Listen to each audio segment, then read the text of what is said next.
2019 study session of the Boulder City Council. A few announcements and one issue to run by folks. The first announcement is that Mirabai will not be here tonight as one of her family members was put in the hospital last night. So hope everything works out well for Mirabai's family. Second, Mary and I visited Whittier Elementary and spoke with a couple third grade classes that they have over there. And one of their assignments was to write a letter to City Council talking about things that they cared about a lot. So here we have a bunch of letters from Whittier Elementary third graders. I'm going to put this package of letters down in the City Council office. They're fun to read through, and there's a lot of concern about trees and bees. So it's good stuff. And then last, Patrick Van Keiserling has asked me to speak with council about how we want to do our State of the City video. So every year, we typically put together a State of the City video, which includes council members and the city manager. But when there are new council members who haven't been part of, it's usually a retrospective look at what was done over the last year. And oftentimes new council members don't participate in the first State of the City video just because they weren't part of the legislation that got passed and so on. So I have a suggestion and I'd like to hear feedback on it. The suggestion is that the city manager and the 5 returning council members make this year's State of the City video, and then next year it will be open to everybody. If that sounds good, give me a thumbs up, and if it doesn't, we can talk about it. Okay, Rachel, did you want to say something? No. Okay. Aaron? It's fine as long as it's fine with the new council members. Yeah, if they're interested in participating, then yeah, welcome to. You're okay. Rachel, would you like to participate? I think I maybe would like to watch an old one and see. Okay. It's usually not too much about forward-looking stuff, and it's mostly about where we are and how we got there. Jane, do you have any thoughts? It is very much about where we've been and what we accomplished in the prior year. But, you know, we'll leave it to the individual council members. So, Rachel, why don't you take a look at it? Patrick can hook you up with it and see what you think about it. And if any of the new council members wants to participate, if you want to go do what Rachel suggested and watch one of the prior ones, you can let me know and we'll make it happen. Okay, with that, Jane, I think we're ready. Thank you.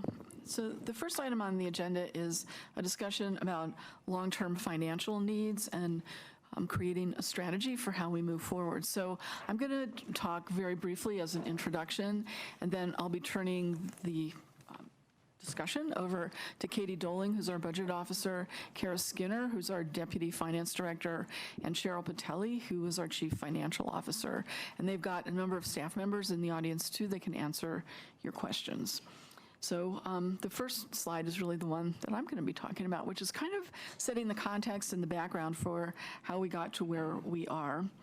So last year, as we were getting ready to prepare the budget in April, we had a study session with council, which we do every year, to do a financial check-in in the beginning of the second quarter of the year as we get ready to do the budget. And as part of that presentation, we had a long list that Katie will be talking to you about in just a minute of items that are unfunded for the city. Those of you that came to the city manager orientation for new council members as the candidates were forming themselves know that one of the things I said that night is that the issue of the financial strategy for the budget was going to be one of the top priorities that I thought the city council would be facing in the next 2 years.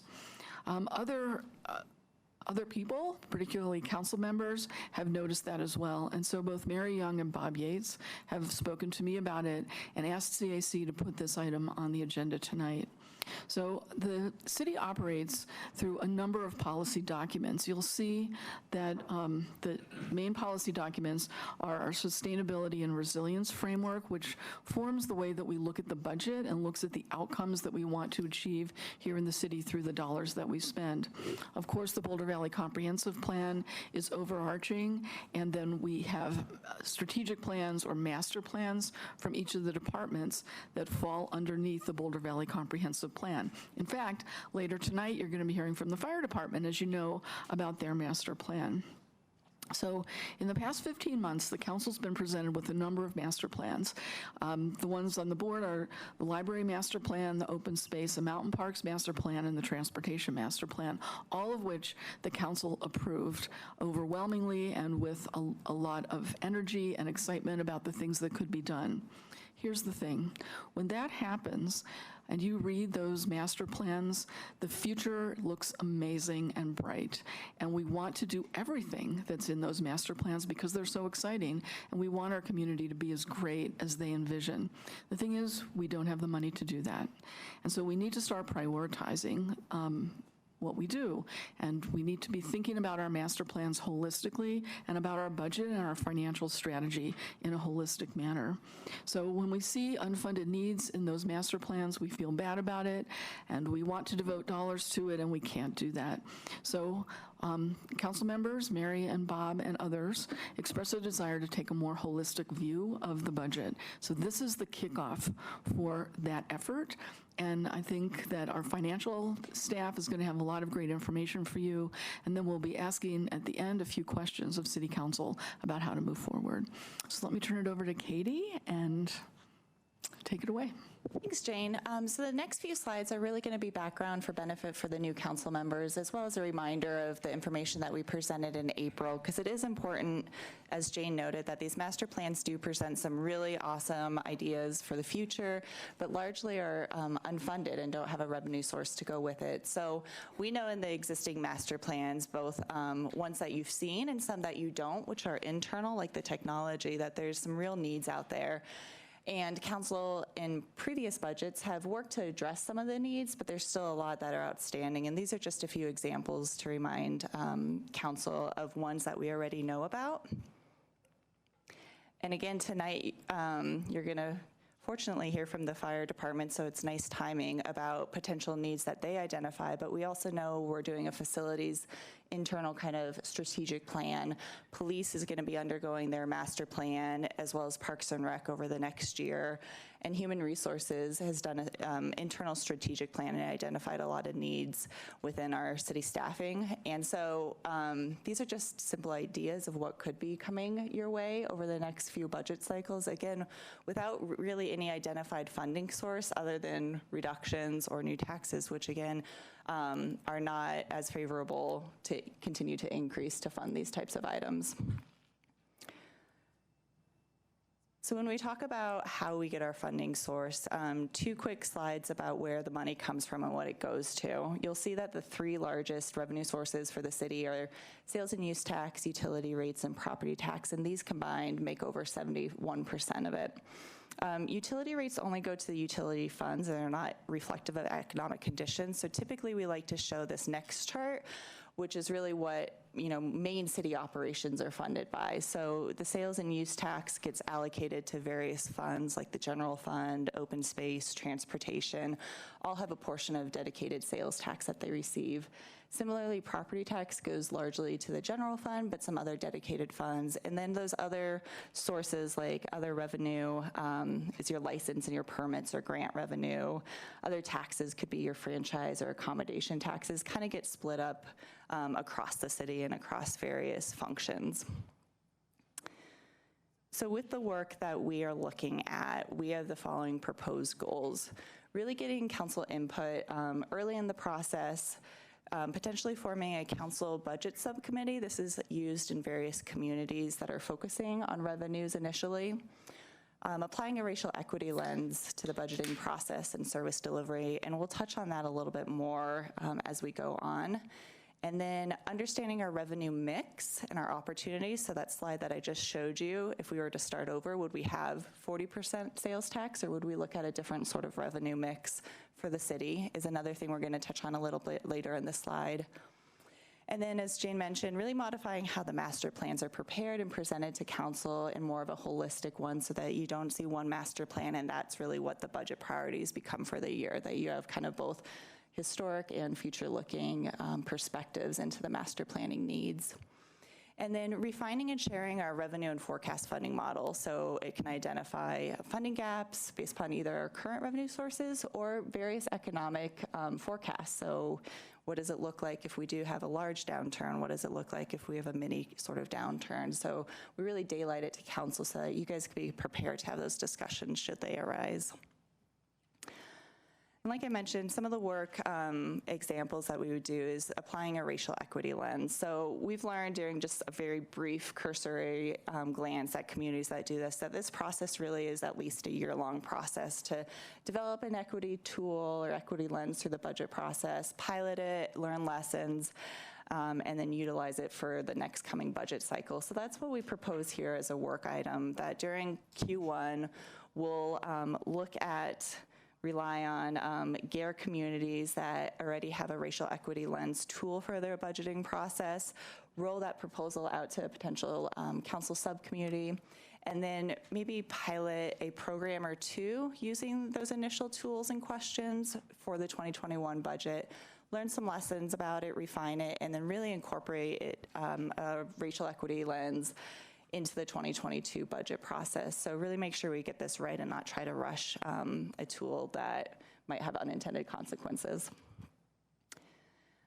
Another example of work that we could do that's been brought up more recently is a question about the food tax, which is otherwise known as the food for home consumption tax. So again, we did this very kind of back of the napkin estimate, so it could be, it needs further refinement, but just based upon cursory glances, we believe that this tax brings in about $9 to $12 million annually. And important to also note, because it's a sales tax, that it gets broken into those dedicated funds as well. So this is a breakout by fund of kind of our rough estimate of what we believe that this tax could bring in. It's always been subject to sales tax in Boulder. Again, not all sales in food stores is food for home consumption, so that's where we would want to do a little bit more digging to really get a better estimate. Regarding the food tax rebate program, because I know that's coming to council, it began in 1967. It retains the food tax revenue. It improves equity, and in 2019 alone, we had over $100,000 in rebates. And I know that the Human Services Department is working to create a friendly portal to make it more easy to apply for the rebate. And I think Cheryl was going to add on to that. Yeah, I was just going to add 2 items in regards to the food tax and some of the work that we would need to look at if we went down this avenue. First is we have significant debt here at the city that are supported in some way by sales tax.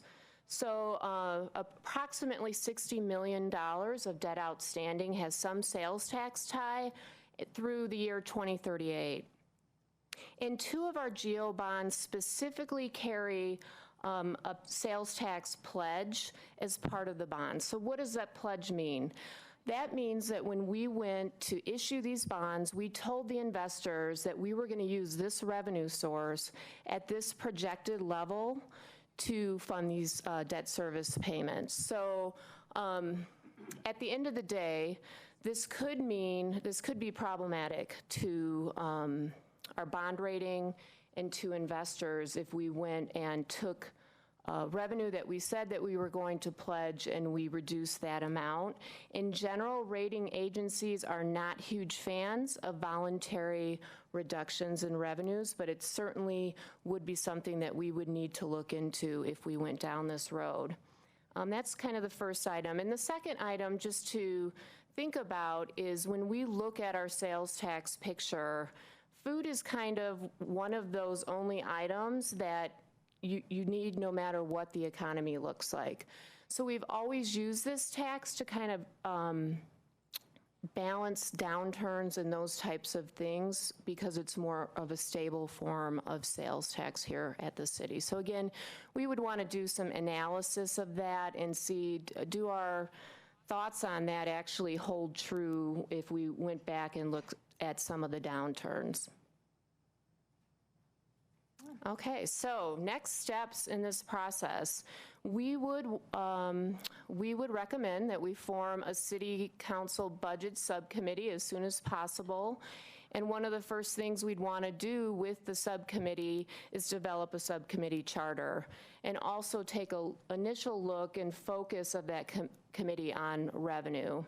Would refine our forecasting models, which Katie did mention was one of our goals, as well as develop a 2-year work plan to achieve the goals that council wishes to achieve. March 17th, a big part of this discussion is the library funding, and we are going to have a study session that talks about the district, the financial and the legal implications of the district. So that'll come in March.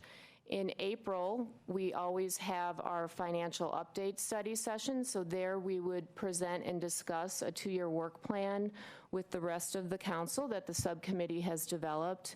And then finally, well, I shouldn't say finally because the work's going to continue, but in May, we would bring up if there's anything related to revenue that might come on the ballot, we would want to bring that up to council in May as part of the ballot study session item. So this is really hard to see, so I apologize for that. But what we tried to do here is kind of overlap our normal budget process with some of the things that we've brought up tonight. So in the green are those council meetings that relate to financial update, financial items, along with our internal budget process. Some of the other work we talked about, the library districting, the equity lens, integrating our budgeting for resilience, which is a takeoff from our grant that we received last year. And then finally, in the yellow is the master plans and the timing of those upcoming master plans. And with that, we'll take any questions you might have. And also, we have 3 questions for you tonight. And I will turn it over to the mayor. Great. Thanks for that, guys. Very well done. So let's take the questions one at a time, unless people have questions for staff to begin with. Rachel, and then Mark. Thanks. A question on the food tax and us having sort of pledged and that being tied into our rating. How long are those pledges good for, or how long do they last? They last the entire length of the bond. So for instance, the open space, which is the larger of the 2 bonds that we have pledges, those bonds mature in 2034. So it might just be helpful to know, like, when is the last bond going to mature that would no longer be relevant? I'd just be curious. And then am I reading the food tax correctly that if you are like a student, a 19-year-old, and not a person with a disability, you cannot qualify? We don't know enough about Okay. the kind of the rebate program in that short amount of time, but we can certainly get human services involved. It seemed like Yeah. it was pretty narrow, so I was just wondering if it excluded a whole, essentially single adults without disabilities. Right, and a thing, Rachel, to think about is that next week on second reading, we're going to be talking about the food rebate program, and so that will be a really good opportunity for you to ask the folks in Housing and Human Services about it, and if you wish to propose policy changes, then that would be a great time. Okay, thanks. Yep. Mark. A while ago, I had been told that across the city departments, there were unfunded priorities in excess of $300 million. Is that an accurate count? Yeah, I would say that's an accurate count. So what we did in April was ask departments to identify needs over $1 million. So that's a key kind of important piece of it. When you look, again, fire will be presenting, relocating fire stations alone is $60 million. And so a lot of it is the large capital needs that may not be realistic in the next 5 to 10 years, but it definitely is a need within the departments that isn't really overstated, in my opinion. And the $300 million is accurate then? Okay, thank you. So I have a question, just maybe to bring everyone to the same level here. We have the capital improvement plan, and then we have the operating budgets, and we kind of look at those separately. So does the $300 million include both operational and capital? That's correct. I see. Yeah. And so when we go to plan the 5-year CIP look ahead, would some of those potentially be coming in the next 2 or 3 years? Without a additional revenue source, there would not be potential funding for a lot of those items into the capital plan. Okay, and if I recall correctly, we're trying to set aside general fund monies into an infrastructure internal fund for the general fund. And so when will that amount of savings be large enough to begin to take on some of these capital needs? So it's already starting to take on a few, but if you'll remember, council committed several large dollar items, including the Hogan Pancoast loan repayment, the fiber backbone. In 2020's budget, the general fund will be picking up a large portion, almost $3 million-ish for the fire station relocation shortage from the CCS tax. We have probably $1 million or $2 million then freed up come 2022, but it's still not a huge dollar amount when you're talking a $5 million kind of capital plan for all of general fund. Okay, thank you. Bob?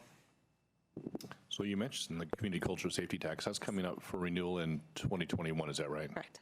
So that could be, if that was continued by the voters, that could be another source of, or continuing source of revenue, whether it's OpEx or CapEx, is that right? Yep, that's exactly right. And that's kind of the work that we would do when we talk about potential revenue sources. So the library is one component of it, but looking at expiring taxes would be another, looking at new taxes, just kind of put all of the options on the table for council to vet as here's kind of what you could do and what could be funded with it. What do we want to move forward with? But the CCS renewal is a great example.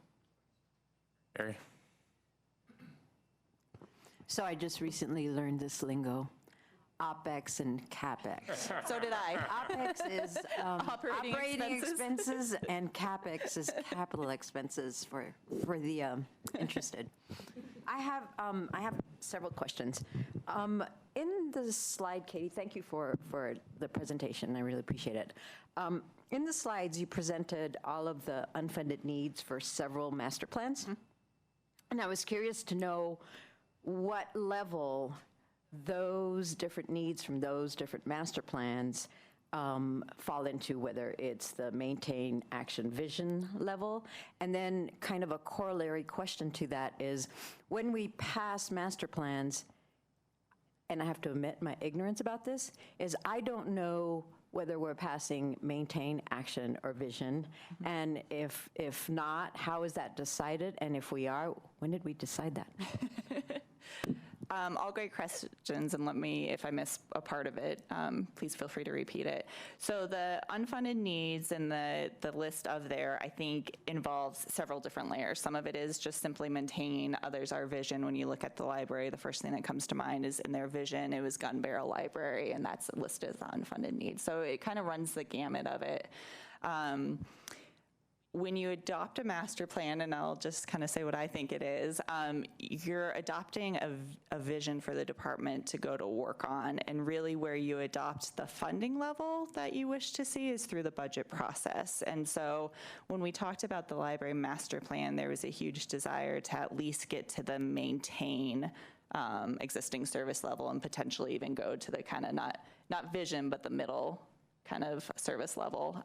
Since I called it differently, I'm not remembering exactly, but that's kind of where it gets decided at, and I think that's why it's important to more fully integrate master plans into the budget process, so that we kind of know what levels we're funding. Again, with open space, with the extension of the tax, they talked a lot about at least getting to their kind of middle level as well and accomplishing some of those needs. So that's, in my opinion, where you adopt what level for the master plan. That's really helpful, thank you. And then I did notice in the fire master plan that we're going to be talking about that there was some attempt to begin to convey that information, so we can bring it up during that conversation.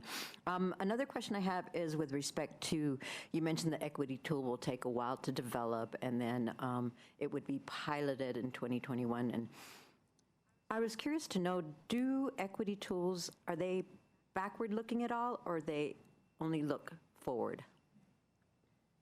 I haven't done enough research. From what I know from a few of my colleagues, they're really applied right now to current budget requests, and Tanya will speak more. So to answer that question. Tanya, can you introduce yourself? Oh, yes, I can. Thank you, Sam. Tanya Angie, Deputy City Manager. So we are researching exactly how cities do this and how they actually correlate their equity instrument, which is applied to services and programs, and then to the budget, so that we're consistent with language within the budget process, but then as we're developing programs and services too. So to answer your question directly, it's a little too early for us to answer that. And that's why we want to do a deep dive into how other cities are doing this and what are the lessons that they've learned in the process. Okay, thank you for that. And I don't know my note. I don't know what I meant to ask about that. I'll ask that question at next week. And then you mentioned the library district, Jane. I met with some folks yesterday regarding the library district. And one of the things that came up in that conversation was there are options with how council might proceed should there be a decision to form a library district.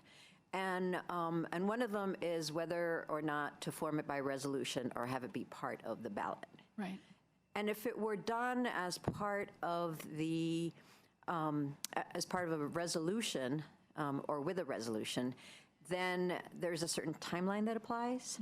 And then, so I'm wondering if the timeline that you put up there takes that into consideration and how that might work, and is there time to do all that? Okay, so the true answer is I don't know. The timeline that we put up there was assuming that the folks that have gathered signatures would present them to the county at the end of May, like they did last year, before they withdrew them. And we wanted to give council information early enough to say, yes, we want to support the library district, or no, we don't. We would like you to do that in April, and then that would give them 6 weeks to decide how next to proceed. So part of what we will be presenting in March is information from the city attorney's office about the different options. I guess even though the true answer is I don't know, I do believe that we've given plenty of time for either of those options to take place. Another thing is the formation of a library district is the creation of a new local government. And I believe that the creation of the local government can happen, but the funding of the local government has to go to the voters through the imposition of a mill levy. And so I think it's going to go to the ballot anyway. That's my understanding. Okay.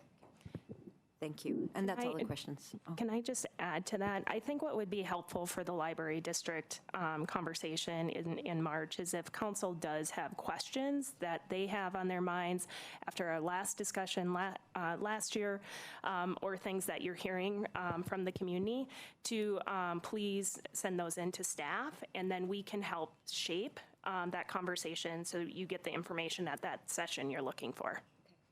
Thank you. Any other questions for staff before we move on to the questions for council? Bob?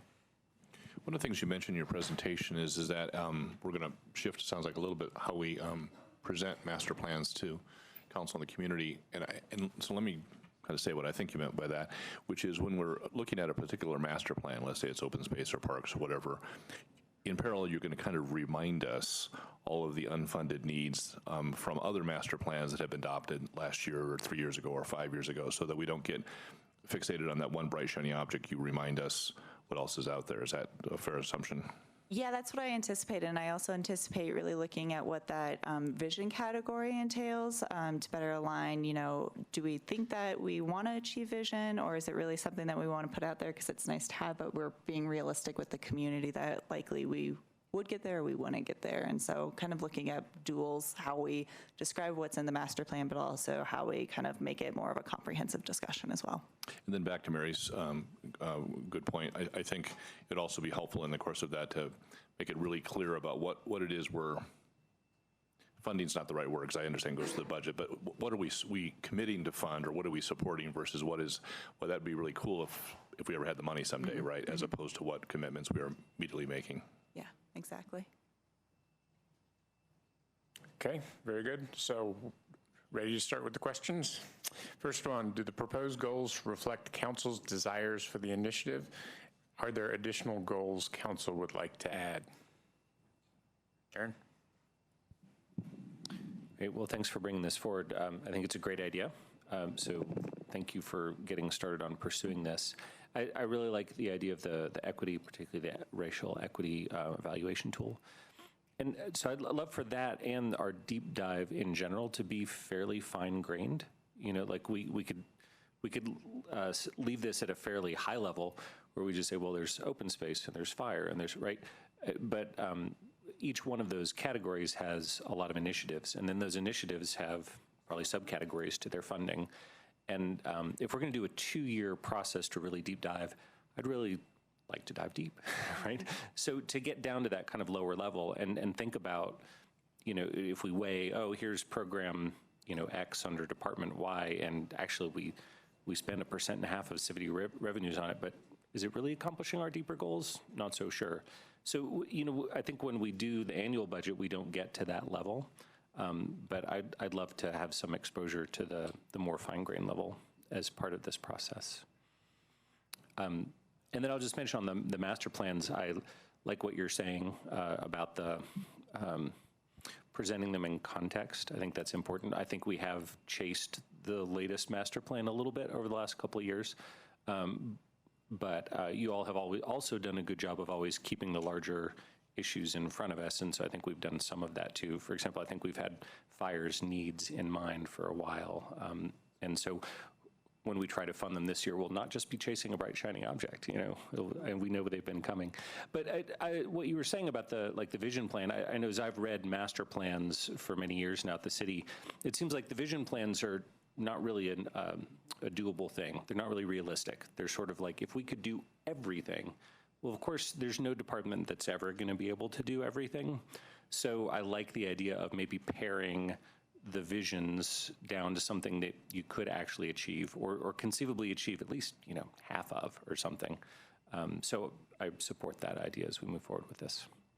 Thank you. Anyone else? Adam?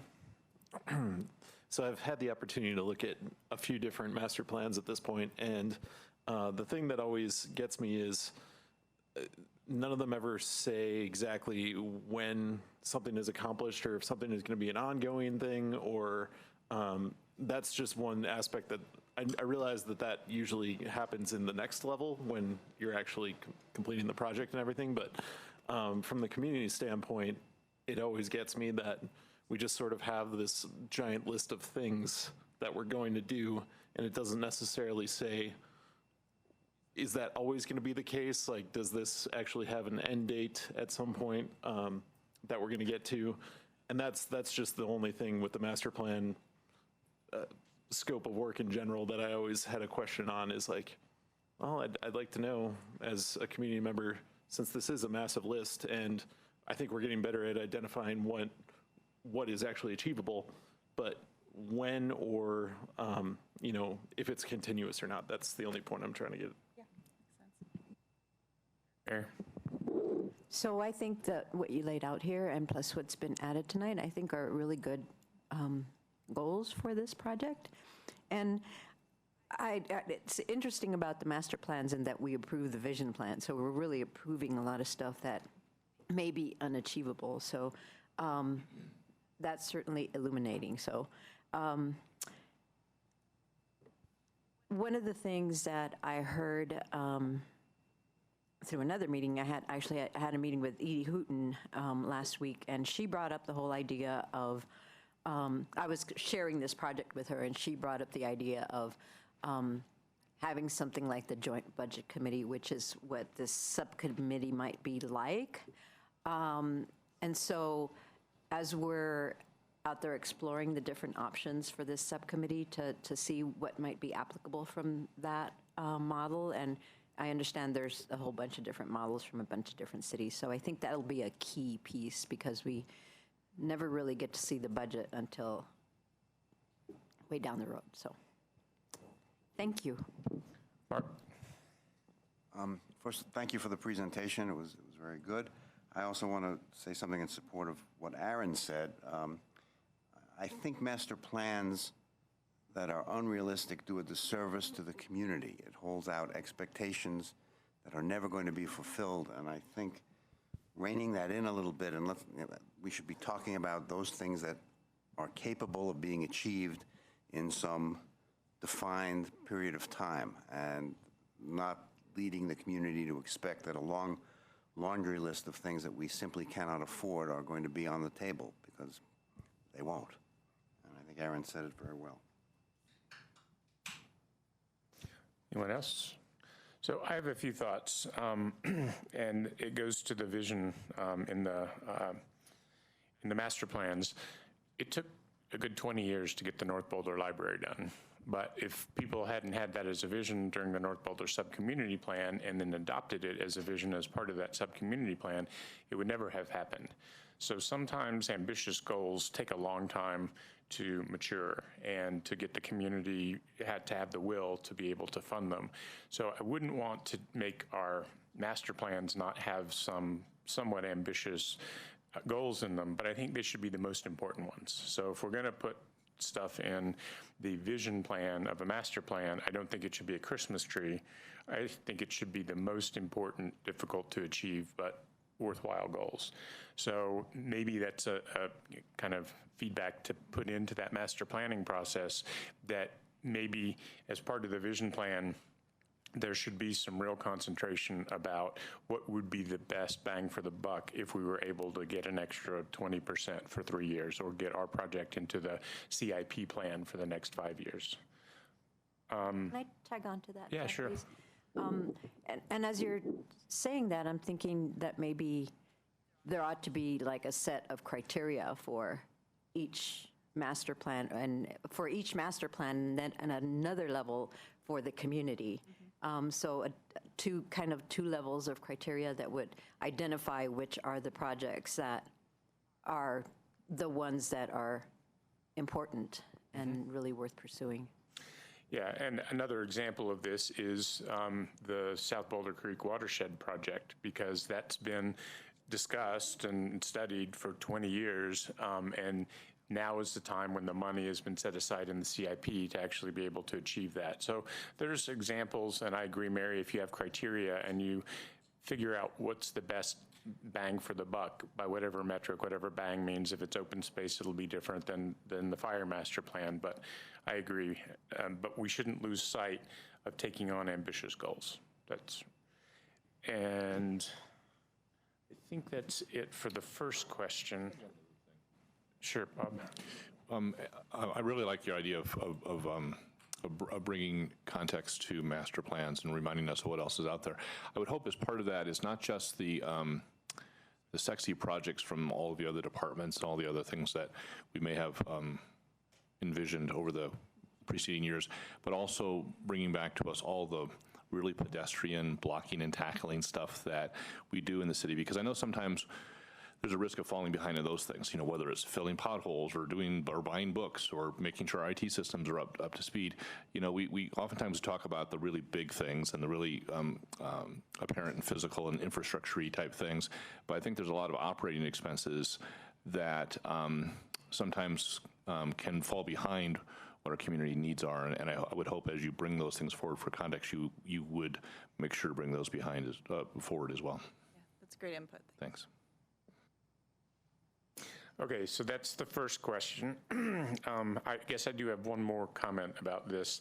The equity lens piece is very interesting, and it's very interesting to figure out how we can apply it to the budget side, because I can understand how you can apply it to service delivery. I mean, that's probably pretty quantifiable, but how it's going to get applied to where dollars are allocated is a more difficult problem to address, because a lot of times the tension is between different departments. Do we fund fire more? Do we fund open space more? How are we going to do that? And then you'd have to dive down in those departments and see, are there inequities within those departments that we'd like to correct somehow? And what would it cost to do that? So I'm going to be really interested going forward in how you do the criteria in balancing out funding across from one department to another and how that looks from an equity perspective. I think it's good work, and I think it's hard work, like a lot of this is, but I'll be really interested to hear if we have models from other cities on how they do it on the budgeting side and not just the service side. Aaron? Throw in one more thought. And just in addition to where the dollars are being allocated, there's who's being paid to implement the services, right? So that procurement side, which we talked a little bit about earlier in the budget process, about keeping an eye on that. So I want to make sure that's part of the process too. Thank you. Okay, second question. Oh, sorry, Junie.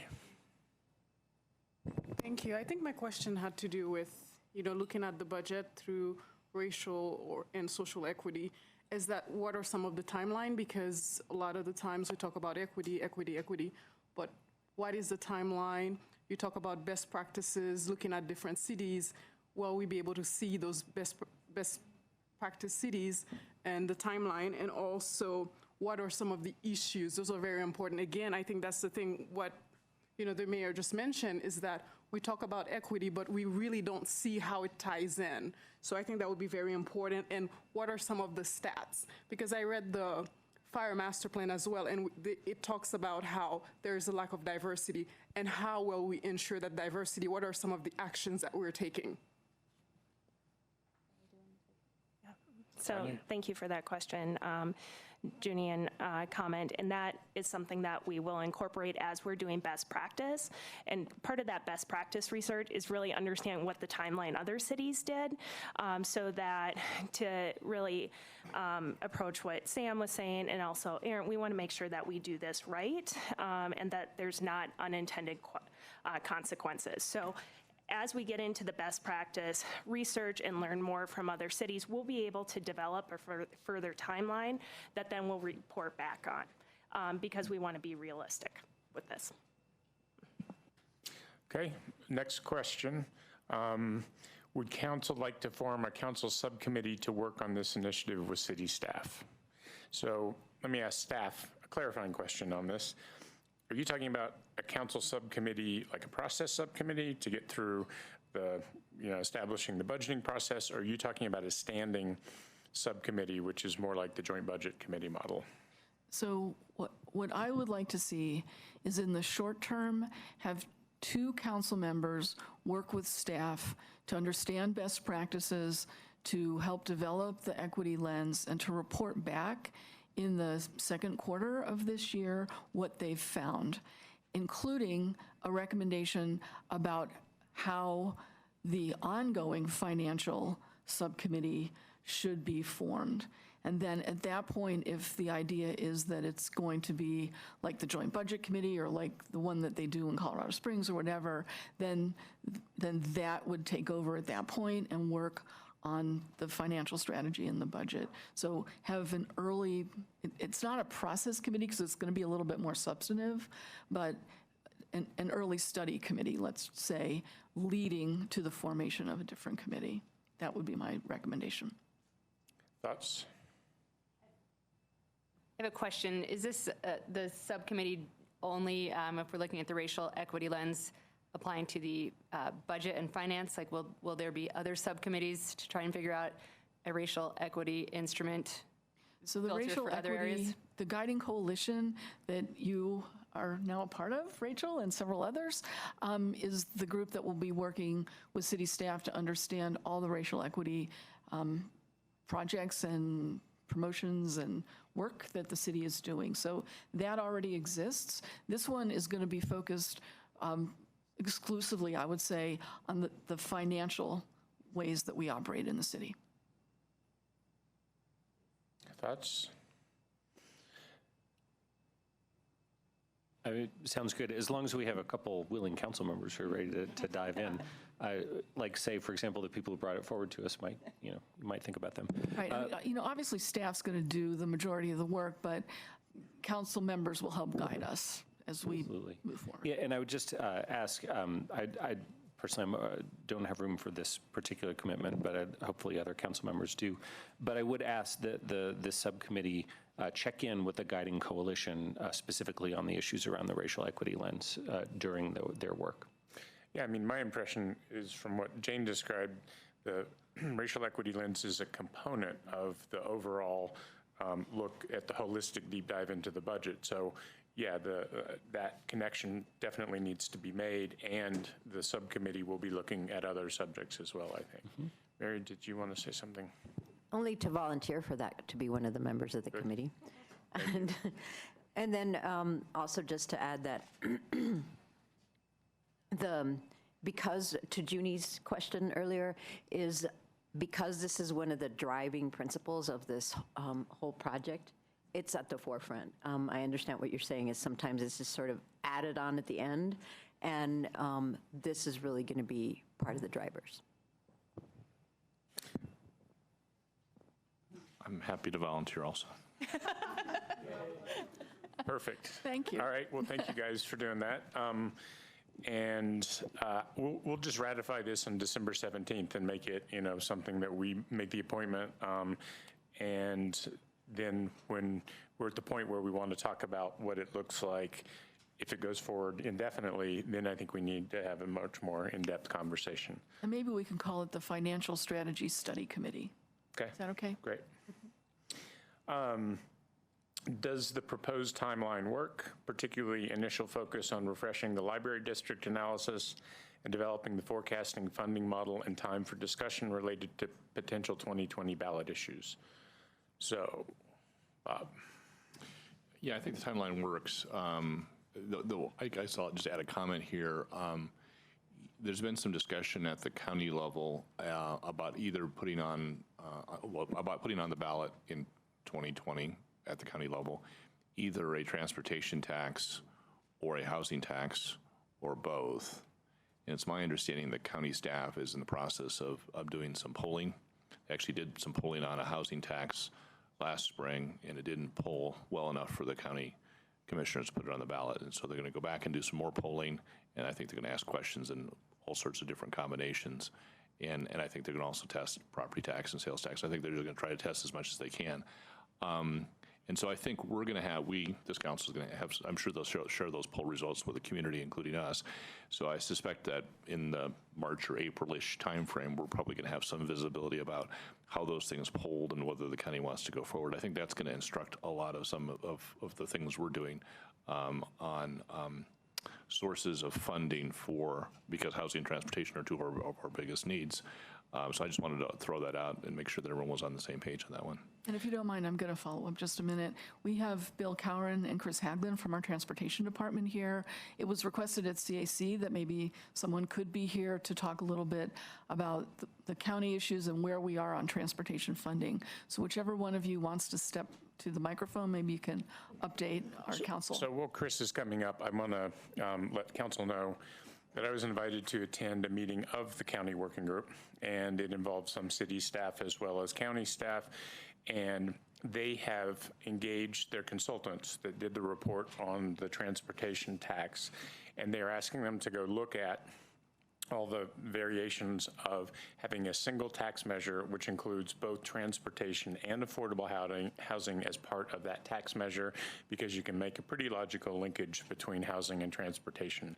So that work has just started, and they put the consultants on a fast track to really do what they call the model, which I really believe is mostly a financial model of how much money would be brought in at different levels and what the uses would be at different scenarios, and then to poll test those. So I expect polling to be going on February, March timeframe, and then to inform a county decision to move forward in the July, August timeframe. So that's what I know from the meetings that I was in. Chris? Yes, Chris Haglin, Senior Transportation Planner and Interim Go Boulder Manager. Mary, you are correct. They're looking at, the county's looking at polling in February, and it will be a combination of transportation and affordable housing, looking at sales tax, property tax, and then we've also had discussions about some other mechanisms to look at as well, such as vehicle registration fees. That's another mechanism. as well. So we'll be coordinating with the county on that. And then also just to remind council that with the adoption of the Transportation Master Plan this past September, we also had a number of mechanisms that staff will continue to do research on. And we worked with our community working group to develop those, and we had them in tiers. And so one of the tier 1 mechanisms was the regional county-wide tax. One of the other tier 1 mechanisms is a local transportation fee, something that could possibly go on a utility bill, and that could cover some of our critical maintenance and operational and essential services, unfunded needs. Staff is continuing to do research on how a fee of that kind could be implemented within the city of Boulder, and we'll be returning with I think a study session in February to go over what we've learned. We're also looking at some tier 2 mechanisms. These are mechanisms that also kind of rose to the top in the community funding working group, and these included a vehicle registration fee, a curbside management fee for transportation network companies like Uber and Lyft or Freight, and then also looking at congestion pricing, different types of congestion pricing. So we'll be continuing to do work on that. We also have heard from the CDOT that at the statewide level, they're looking at a number of different mechanisms as well. You know, they've had the last 2 ballot items have failed statewide, so they're going to continue to look at some other mechanisms. Some of these may include a gas fee in addition to the gas tax, looking at fees on transportation network companies like Uber and Lyft, and then also the road user charge or the VMT tax or fee. So they expect to be receiving direction from the legislature to look at those mechanisms as well. I can share some good news.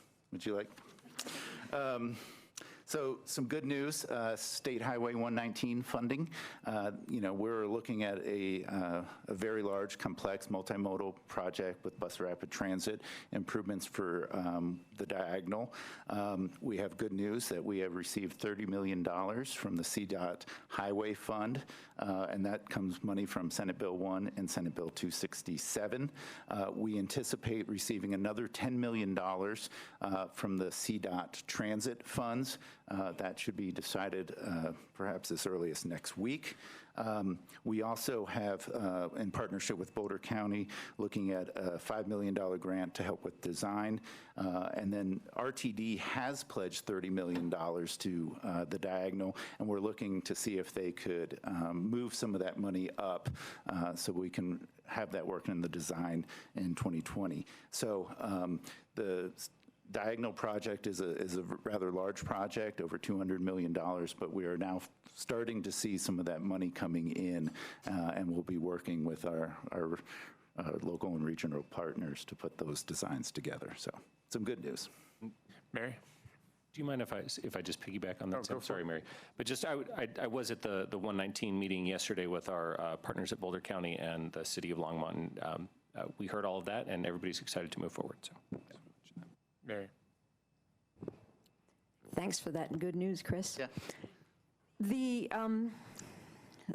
polling that the county is going to be doing that Sam mentioned, to what extent might the city be able to collaborate with the county in order to extract some information that could inform the city-only initiatives that are going on with respect to revenues?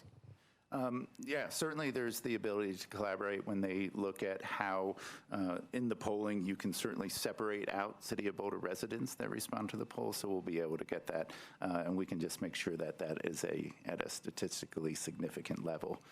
So that is certainly something we can work on the county with. Rachel? When we're looking at these things like congestion pricing and is it road user fee, is that the county looking at it or us, the city, looking at that? Well, it's certainly a little bit of both. Okay. Certainly at the city level, we could be looking at congestion pricing at any part of the trip. But also What the Community Funding Working Group was really focused on is on the regional corridors, looking at that may be the most effective place to do some congestion pricing. If it was a city, I would say the equity lens is probably a pretty good thing to use there, and we don't have it yet, so I don't know quite correct. how that factors in. Okay. I mean, this raises kind of a meta issue when we think about our budget process, because some of our funding may come from sources that are outside and that are dedicated as well. And so, you know, with the county work, presumably if there's a county tax, it's going to get distributed, particularly for affordable housing projects. And so there's the question of equity across the cities in the county, because the county anticipates those affordable housing projects are almost all going to happen in cities. And so, you know, there will be issues raised around that question as well. So it's kind of interesting to look out at things that would come in or things that will connect regionally, and how those aren't completely in our control one way or the other. So just to keep in mind as we do our budget stuff, we're not isolated from the whole world in every way. So thank you, Chris. All right, thank you. Okay, so library district question as well here. Do we want to have the library district analysis in time to talk about before the 2020 ballot issues discussion? Okay, and then do we want to hear about it at the March 17th study session? Okay, I think you got clear answers on those. Any other thoughts on this subject? Okay, very good. Thank you very much. Thank you. Katie, are you sticking around for the meeting? Perfect timing. Yeah. Okay, well, I mean, I could just make it up. So our next item is the fire master plan. And let me invite our several presenters.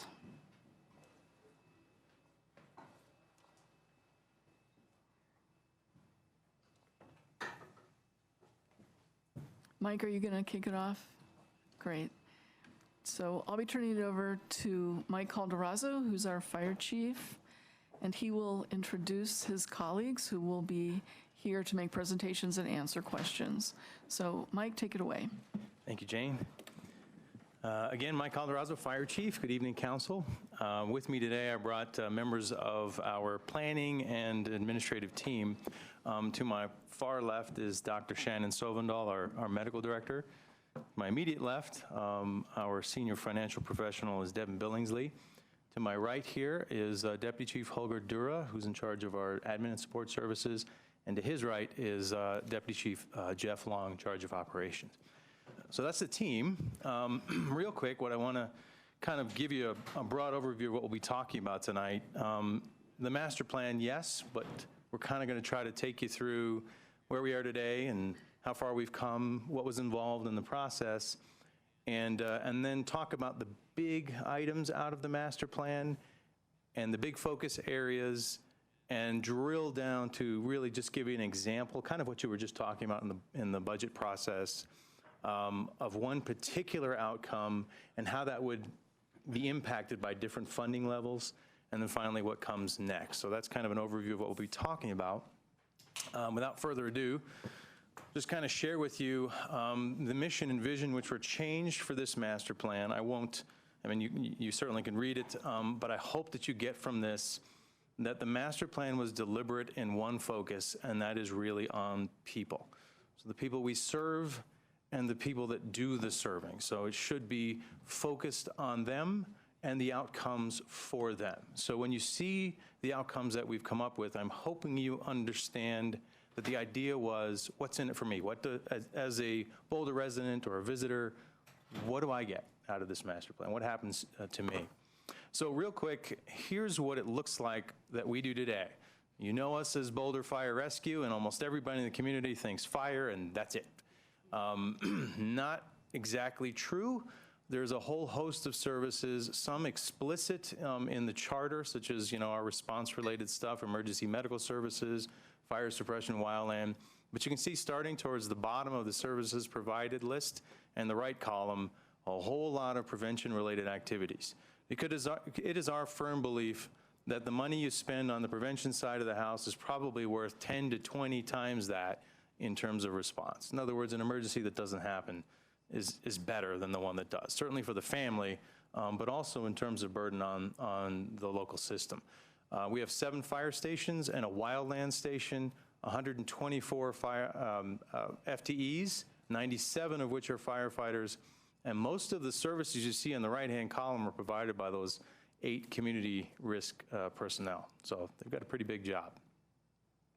This is a little overview of what we're responsible for in terms of protection. The only thing I'm going to point to is the upper right. I know our name is Boulder Fire, but what we do is EMS. So 81% of our calls involve some patient of one form or another, whether in a traffic accident, medical trauma, whatever you name it, it's going to be related to that. This is a description of where we fall in the general fund. We're a general fund department. We are 13% of the overall general fund budget on an operating basis. This is a look deeper into our own fund, our allocation of just under $23 million. You can see that the bulk of it in that dark blue, depending on what screen you're looking at, is all of our response-related activities. And you can see some related to the support of their work, but most of what we spend our money is on the people that provide the response-related services. Key part of that $23 million funding is it seems like a lot of money, but it's all tied up in personnel and contractual expenses. We don't have a whole lot for non-personnel expenses, which is where you use to buy equipment, replace, maintain, so on and so forth. And if you can look at the, under the Boulder Fire Rescue Operating Budget piece where it says personnel and non-personnel, while the personnel has grown because of contractual obligations, the labor contract, the non-personnel budget has been fairly flat over the last 5 years. So it's been sort of level funding, steady as she goes kind of environment for us on all the non-personnel items. What we've done as a department, knowing that we were going to complete this master plan and move forward with outcomes, was reshuffle the department and turn it into a number of what we would call programs by function, so that when the outcomes were finally complete and accepted by council, programs would be responsible for carrying out the different facets of the master plan. Each of those programs is tasked with creating program measures that tie directly into those outcomes. Their job is going to be to come up with quarterly or program appraisals. We've already started those. But the idea really is not only to show progress in the master plan, but in the interim, show the performance measures and how we're doing in those different areas. And we'll be sharing those, of course, with the public as well. The idea behind the program really is to tie some position, some program to an outcome, so we have the accountability that sees these things to fruition. And we'll talk about what those look like here in a moment. The process itself actually took longer than we originally anticipated, but I'll explain why. But it really starts back in 2012 with our last master plan. So in the 5-year period between 2012 and 2017, we spent a great deal of time accomplishing a lot of things in that previous master plan. We checked a lot of boxes, actually. So 2017, 5 years in, was the time for a refresh for the master plan. We probably started a hair late, but that was the point at which we began our project scoping and then began to actually work on the master plan. We decided very quickly with the city management team to become one of the pilot departments for the community engagement process, the new one. And so that's what sort of elongated our process a little bit, because we wanted to be way more deliberate about getting community input this time instead of just developing the plan outside of community input. And that took us to 2018 last year and into this year, where in September and October we brought the planning team together, took all of the data, and began preparing the actual draft of the plan. So this is what we actually heard from the community. I want to be clear, though. I mean, we used every avenue we could through our engagement process. This is by no means scientific, so let me just say that. We got 224 survey submissions. We had a lot more interactions in person. In fact, many of the members at this table actually were physically at rec centers and talking to folks, and it was actually a fun process. I enjoyed it. But you can see that, number one, the people that we did talk to listed emergency medical response as pretty critical. We found it interesting that a lot of folks listed right after that structure fire suppression. I think it's related to our name more than anything, because our actual call volume related to structure fires is probably less than 3% of our total calls in a given year. And then finally, wildfire mitigation, which you would expect given Boulder's risk profile. So that's what's predominantly on everyone's mind. I think one important takeaway also from this is the bottom piece of the slide, where folks did value quick response times, but new to my thought process was this idea that if you're the one who comes to my house or to my place of business for a medical call, I want you to be the one to give me that patient care all the way till I'm dropped off at the emergency department. So that continuity of care turned out to be fairly important to respondents. At the risk of being redundant, if you'll indulge me here, for the viewing public, I'd like to at least describe, because it sounds like all of council has a pretty good handle of the funding model process and master plans, but essentially what we're asked to do is sort of create these, I wouldn't call them parallel lanes because they're not mutually exclusive, but for different outcomes, come up with different options depending on whether funding is available or not. So this idea of fiscally constrained would be in an environment where funds are limited and you're given only enough to keep basically existing services together today, that's your fiscally constrained model. The action version is you're given some extra funding, you have an opportunity to stretch a little bit. What can you do with additional funding? And finally, the vision piece of this is not that it's unattainable, but what does it look like if funding is not the constraining parameter on you? So what would that look like for that outcome? So hopefully that'll be clear as we go through what the planning team did. So what we'd like to share with you is we came up with, it matched actually pretty one-to-one. It doesn't usually happen this way, but we created 4 issue statements of concern to our customers over the next 3 to 5 years. That was the deal. That if nothing is done about those things, there would be some real issues, some real impacts on the customer. And so to solve that, we came up with 4 areas of focus for the strategic plan. You see, the first one is probably what everybody expects. What does our response look like, particularly around emergency medical services? The second key goal area is around the community itself. How do we create a prepared community, a community able to bounce back from local and regional disaster? How do we help do that? Key goal number 3 is around our infrastructure and our equipment. How do we keep that state-of-the-art or functioning and able to do the job we needed to be able to do for us, consistent with our services? And then the 4th area is about our workforce. So what are we going to do about professionalism, certifications, training, and then the makeup of the workforce itself and how we're supporting that? So those are the key areas that we wanted to focus on.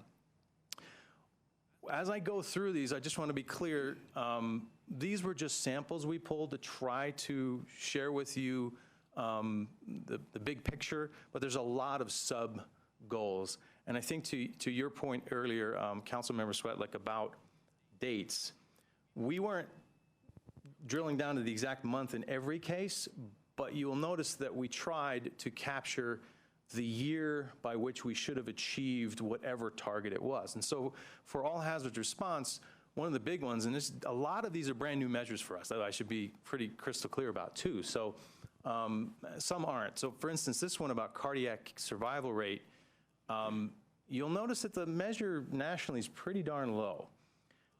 It's higher in some places than others because it depends on what you're actually measuring. So a lot of places will say, well, if they had a pulse when they got to the hospital, that's a thumbs up, but they die a day later. Ours is we call it code, but if you go into cardiac arrest, and you actually walk out of the hospital with no deficits whatsoever, that's success. I think if I called 911 and that was my issue, that's what I want. And so that was the attempt here.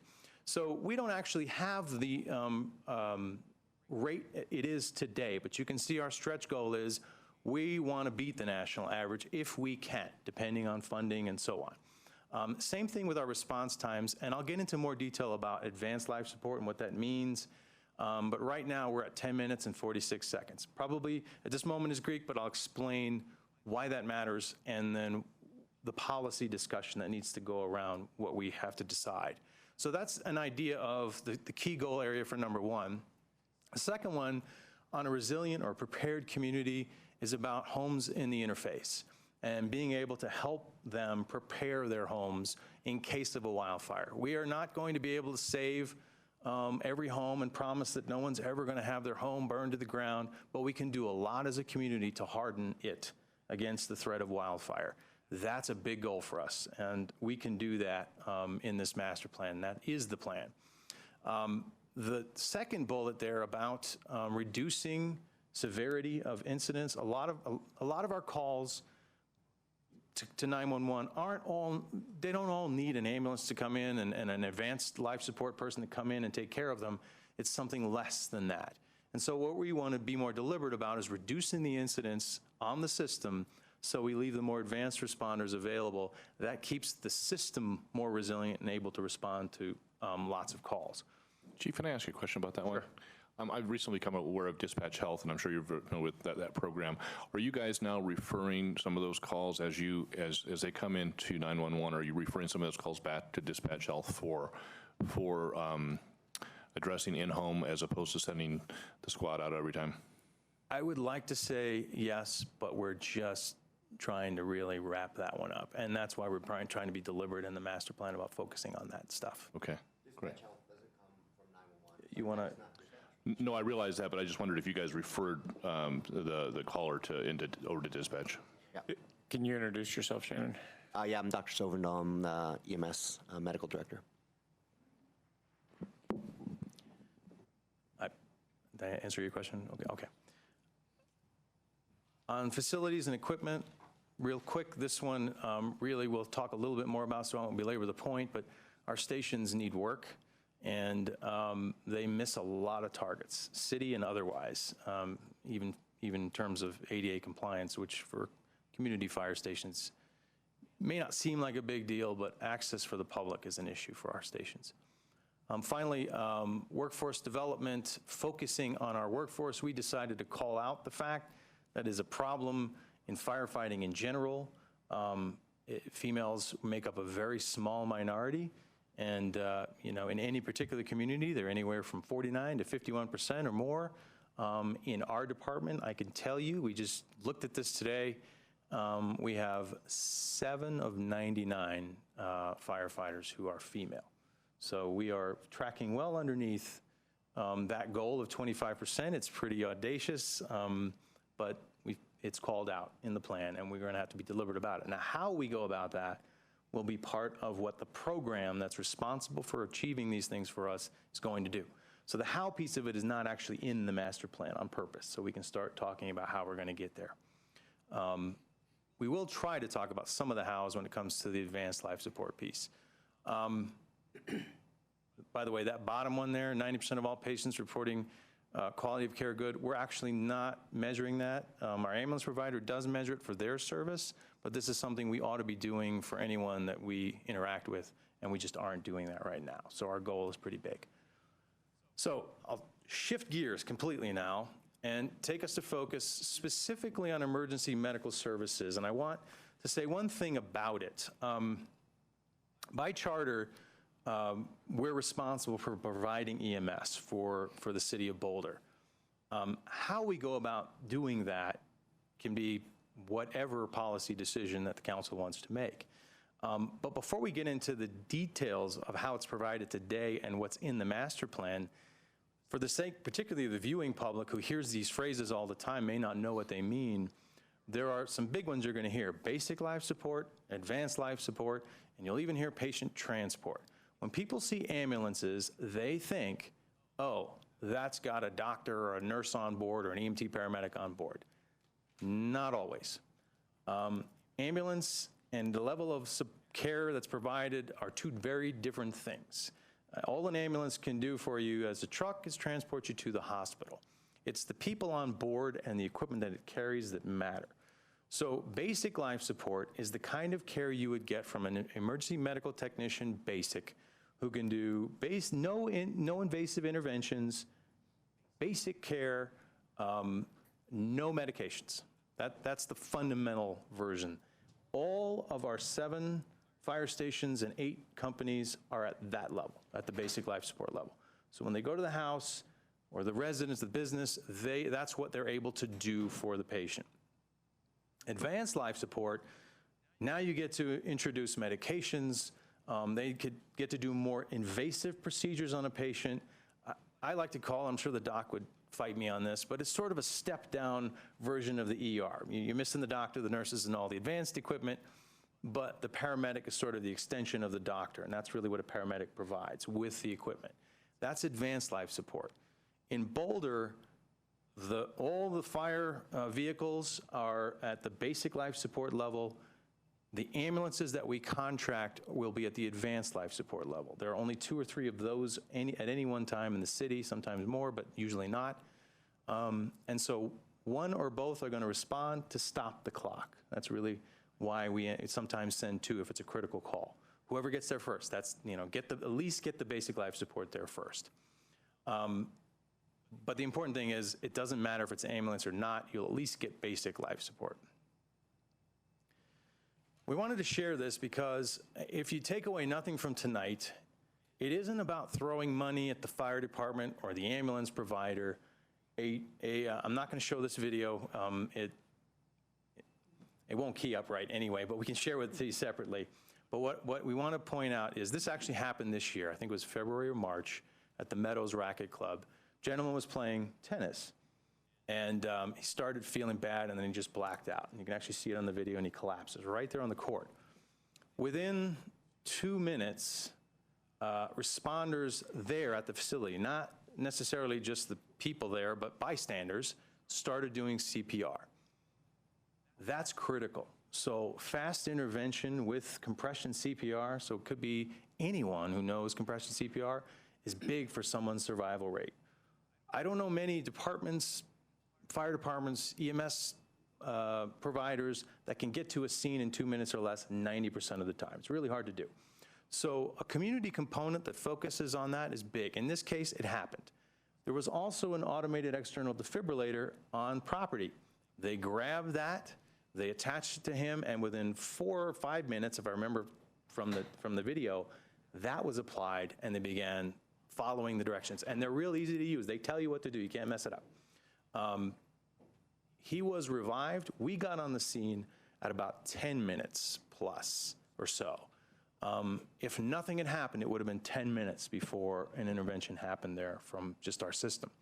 So what I'm trying to say is, oh, by the way, the happy outcome is that they got him to the hospital, and he's back at the Meadows Club playing again, and no neural deficits whatsoever. That's the kind of success story we're after as much as possible. That's getting that cardiac rate from 8% to 12 or higher. We want to improve that opportunity for anyone who has this kind of event in town. But it's not just about the response piece. It's about training community members. It's about making defibrillators more accessible around town. There are a lot of things we can do that don't cost a ton of money that we can work on, and that's part of our master plan, is if we shift funding from over here, what can we do to move that needle without breaking the bank? So I wanted to share that with you because it is a community solution, not just about throwing money at the problem. I hope that helps. But let me explain kind of where we are today. As I said, right now, if we drill down specifically to that cardiac arrest outcome, and we're talking about ALS in general. So how do we provide? The big questions we need to ask ourselves are, how fast do we want advanced life support responders to get to someone's side? So what are we looking for in terms of that? That's the question. That's the outcome, that's the intermediate outcome piece. because the ultimate outcome is a positive patient outcome. We think the best way to get that is to get advanced responders there faster. But is it worth putting a responder in every corner? Obviously, it can be prohibitively expensive. The way we do it today, we have all the basic life support units that are fire trucks in town, distributed around town. They are designed to get there in 6 minutes or less. That's what their bogey is. Now, we're probably around 7.5 minutes 90% of the time, but that's what they try to strive for, is the 6-minute piece. The advanced life support piece, which is the ambulances, by contract right now, they get there between 9 and 11 minutes. It's usually around 10 is when the advanced life support person is getting there. That's the current system as we have today. Under the fiscally constrained environment, we looked at these outcomes and we said, is there anything we can do with little or no additional funding? And we identified some opportunities that we think just $20,000 could probably help us improve community awareness, improve access to AEDs. There's even some apps that can be on people's phones that notify them that someone's in trouble, and they can actually walk over and help that person out if they know compression CPR. So there are different things we can do in a fiscally constrained environment to still move the needle, say, on the 8% of cardiac survival rate. But now let's go to the next level. So say we had some funding, and we actually cost out in raw cost what this would mean. So we take our 8 fire trucks in town and we convert them to advanced life support units. In other words, the people on them, we raise their level to EMT paramedic from basic level. That gives us those 8 plus the ambulances, and now the time that we use for basic life support converts to the advanced life support. So whoever gets there first is always going to be an advanced life support person. You're always going to have that. So that bogey becomes closer to 6 minutes. Probably getting there more often around 7 is if we used exactly what we had to do today. If we add 2 light response vehicles, now here's the key.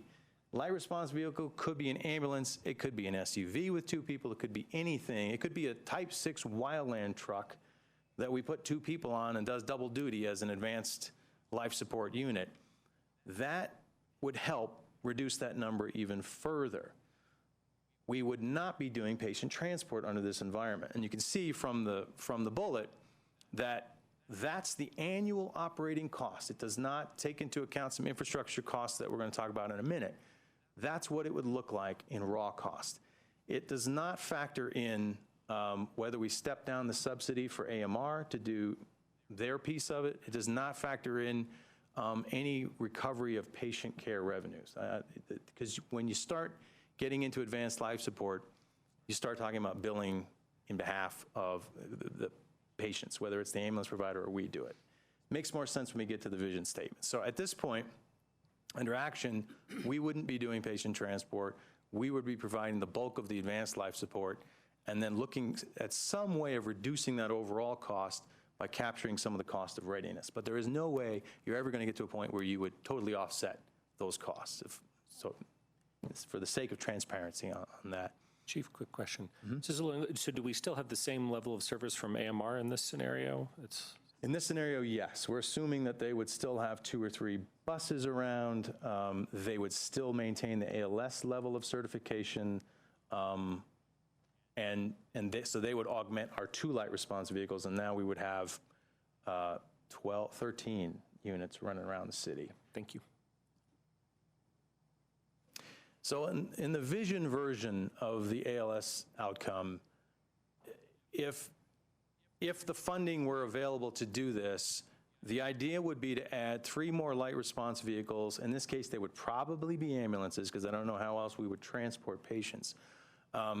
We would look at the transport service. The raw costs that you see here do not include eliminating the subsidy to the current ambulance provider. That would obviously be backed down off of this. And it does not include any revenue that we would generate as a result of patient care billing. So we wanted you to see that just here is the cost of shifting to this. Obviously, we would look for ways to offset that cost through patient care revenue the way the ambulance provider does. So that's what those 3 different levels look like as an example out of the master plan for that type of outcome/service. Two quick questions. The paramedic certification that you detailed in the last slide, would that be the equivalent of the training of the ambulance service that we have now? It's the same. And what is the total subsidy we're paying for that service today? It's 860? Oh, 797. Oh, it's right at 800, sorry, at 800. And that subsidy was the result of the living wage piece. If I could, so if you go back to the last one, why not back out that 800,000 in this scenario? Because if we're providing our own transport, wouldn't we eliminate that cost? We would, and we, it's a great question, and we decided, you know what, let's just put the raw costs out there, not backing any revenue or anything else out, so that we know what the total cost will be. This isn't obviously accurate from that perspective. We would need to back out that 800,000, and then we'd also need to back out whatever patient revenue, which I believe the consultant that their reports included in the backup materials actually suggested we'd recover 2 to 3 million in patient revenue, but we left all of that out. So that's the raw cost. Okay, but if you go back to the previous slide, this has like a 1.8 million in annual, but it's not, we're not really getting to back out any costs in this scenario, right? And I wouldn't even try on this Right. one, because the ambulance would still be operating, and they'd probably want to collect the bulk. Right, of the patient recovery. So you go to the next one, this is almost 4 million more, but we might be able to back out 3 2 to 3, probably. You know, okay, that gets them a lot closer together, the two. So I heard 3 to 4, because you said 2 to 3 for the recovery, and then almost $1 million for the subsidy. True, yes, right. Great, thanks. I just can't stop myself from saying this. We have to be really careful about counting our chickens before they're hatched when it comes to collecting. In another city, I learned that collections are pretty low. Maybe we'd have a better chance in Boulder, but we just shouldn't rely on collecting like even 60%. Which is why, so that's definitely not in those numbers, but that's why we went here, because we don't want to count our chickens, but we do know there is some recoverable cost. I don't know what that is, and I can only tell you what the consultant suggested it could be. So I just have a process question, I guess, around this. I know we're talking about the master plan. It's a great plan. Decisions around ALS, are they going to be brought forward, Jane, separately in a budget discussion? Is that how this would work? The answer is yes, but that's partly why we're doing the long-range financial strategy, because if you were to adopt this master plan, which is going to be coming to you in February, we're going to be wanting to hear at that time which direction you want to go in. And let's say that you picked the middle direction, we'd need to figure out a way over the next couple of years to fund the capital improvements that we need before we were even able to add the advanced life support training to put on those vehicles. So it would be a year plan, but we need to hear what you want to do. That you want that decision in February? Yeah, right? Yes. Okay, great, thank you.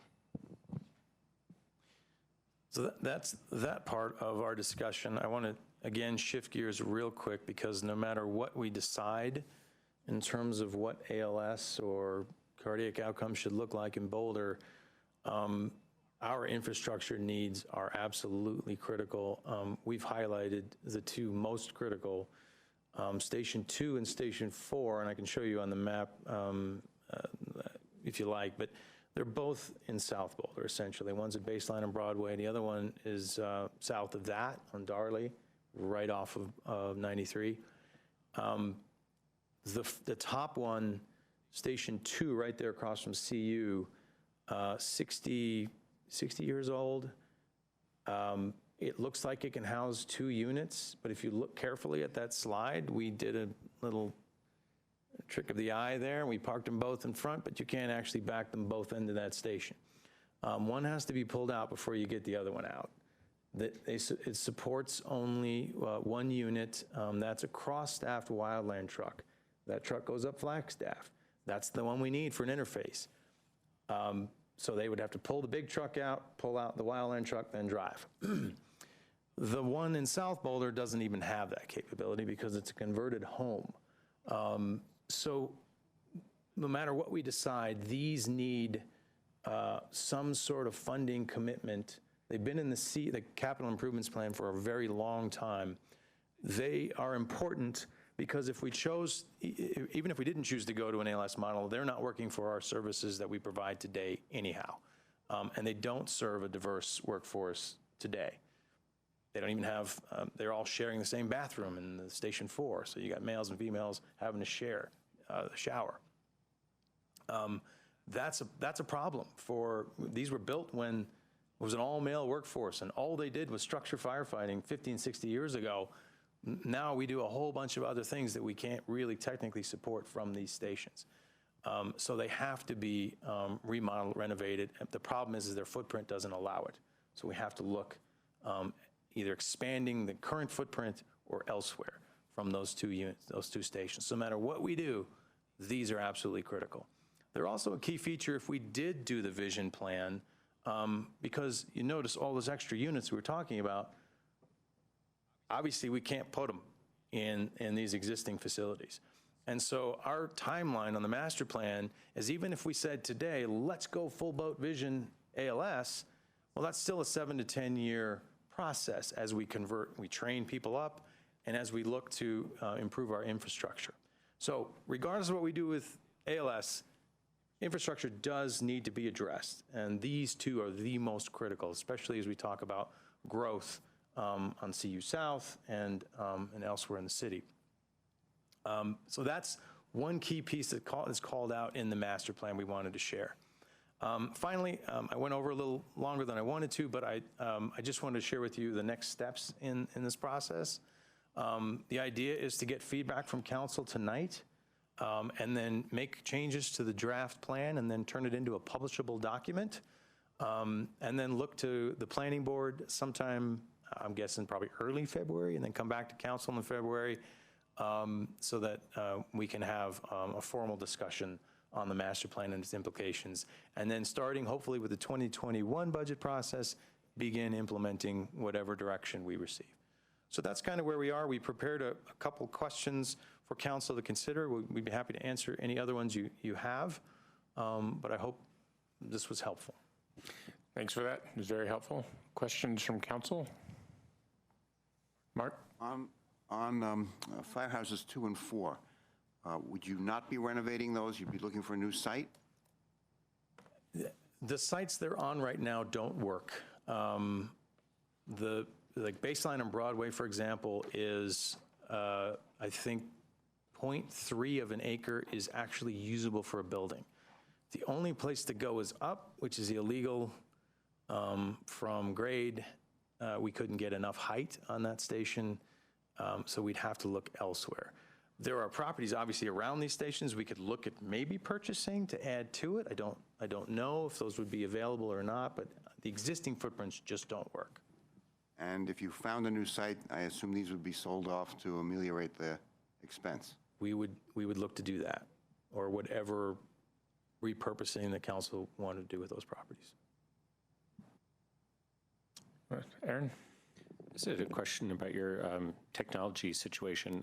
I read with interest the technology needs assessment because that's my day job, so I just had to ask. So I thought it was very thorough, very well done. How far along are you all through that process that it's recommended? And if that was in the packet, I apologize for missing. No, so as you mentioned, we, there we go.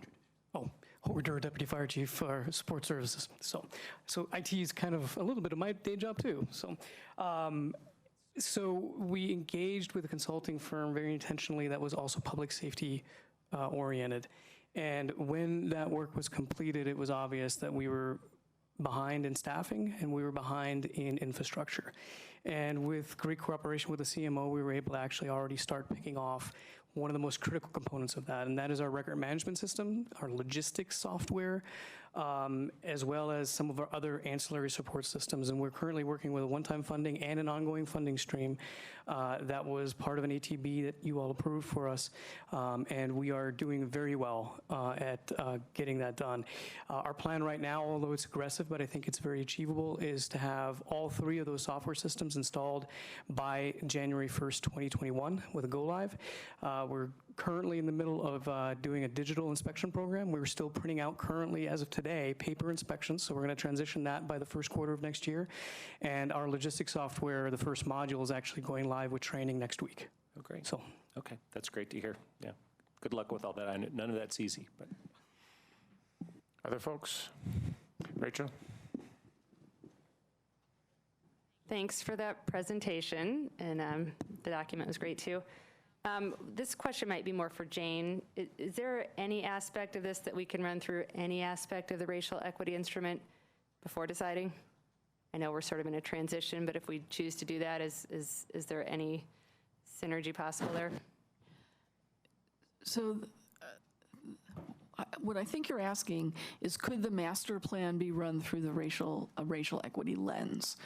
So from my understanding, we haven't actually approved the racial equity tool, but I think we certainly could spend the next few weeks, well, Tanya wants to tell me I'm wrong.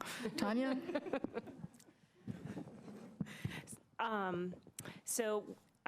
What we have planned for the Guiding Coalition when the Guiding Coalition convenes in January is actually to review the racial equity instrument, provide input so that we can start looking at that. If the council desires, we can work with fire and see what aspects we could maybe pilot or test and get feedback and report back to council when the master plan is presented to council.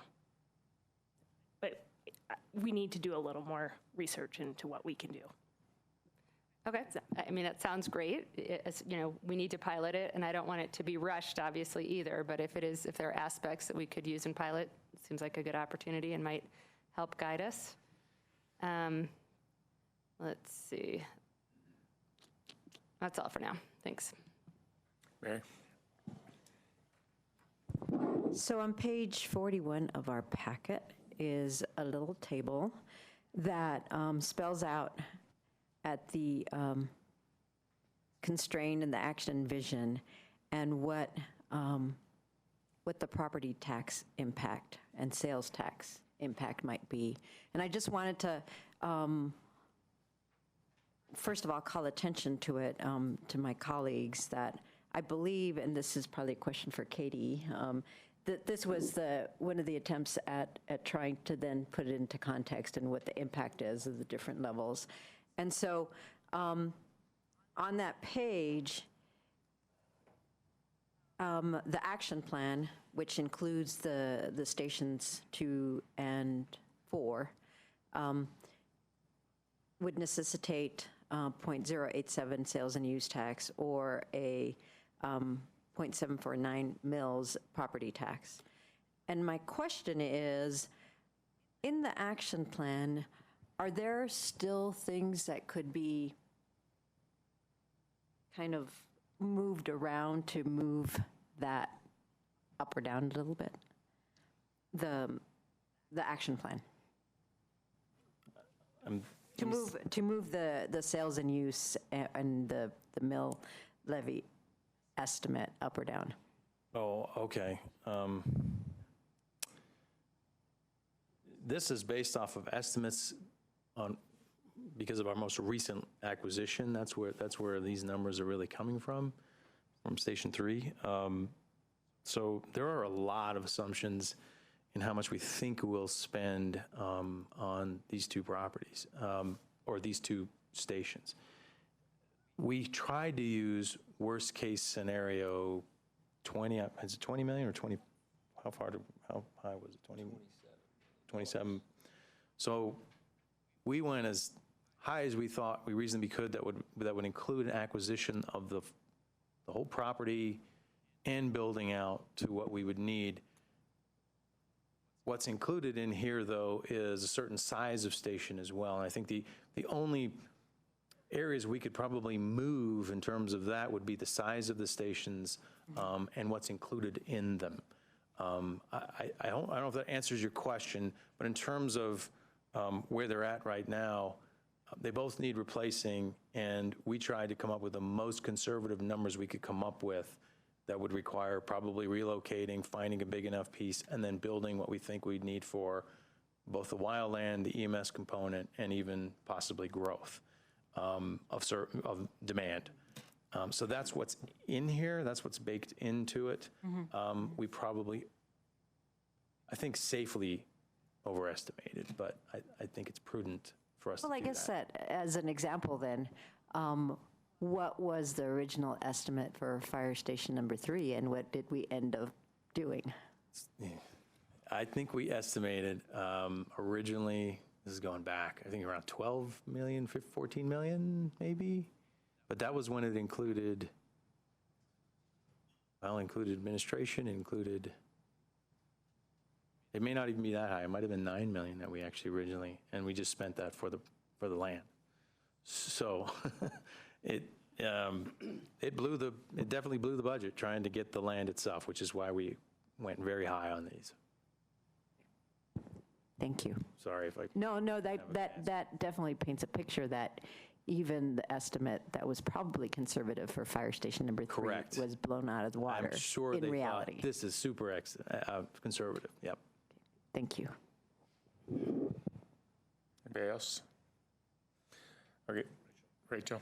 Just one more following up on yours, that the difference between the action and the vision and the $3 to $4 million, understanding Jane's point that we don't necessarily recover everything that's billed for emergency services, is there a way for us to get a guesstimate so that we understand next time it comes back how much realistically is on average collected, if it's 20%, if it's 60%, how much we anticipate billing, how many average services we're doing a year and that the other provider's doing a year, and then get a decent guesstimate of whether we're really looking at $1 million differential between those two or closer to the 5 million? We have those numbers. We know what they collect as a percentage of total billed, and we also have the consultants' estimates based on similar data.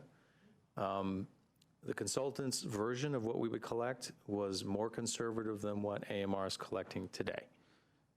But we can definitely get you those specific numbers. That would be very important to me, and I think Aaron's point is spot on, and what Rachel was alluding to, which is there may not be as much difference as is presented on page 41, which is the chart, which says how much you would have to raise taxes in order to implement the vision. I have a question about that chart, which is there's a percentage at the end, a 2.3% increase, vision equals 3.6% increase. Is that an increase over current budget, increase over, what's the increase in? Hi, Devin Billingsley, Senior Budget Analyst. Yes, that is the increase over the current budget of approximately $23 million. Okay, so let me see if I'm reading this right. Even without patient billing and recovery, to get to ALS, which includes both ALS firefighters as well as ALS transport that the fire department is running, is a 3.6% increase over the current operating budget? On average, over the first 5 years, yes, that is correct. Great, thank you. I have another question. This is also about ALS, which is, I would like to know what our neighboring fire departments have, the neighboring communities have, as far as the type of fire service. So by neighboring, I mean Front Range peer cities, order 100,000 or more people.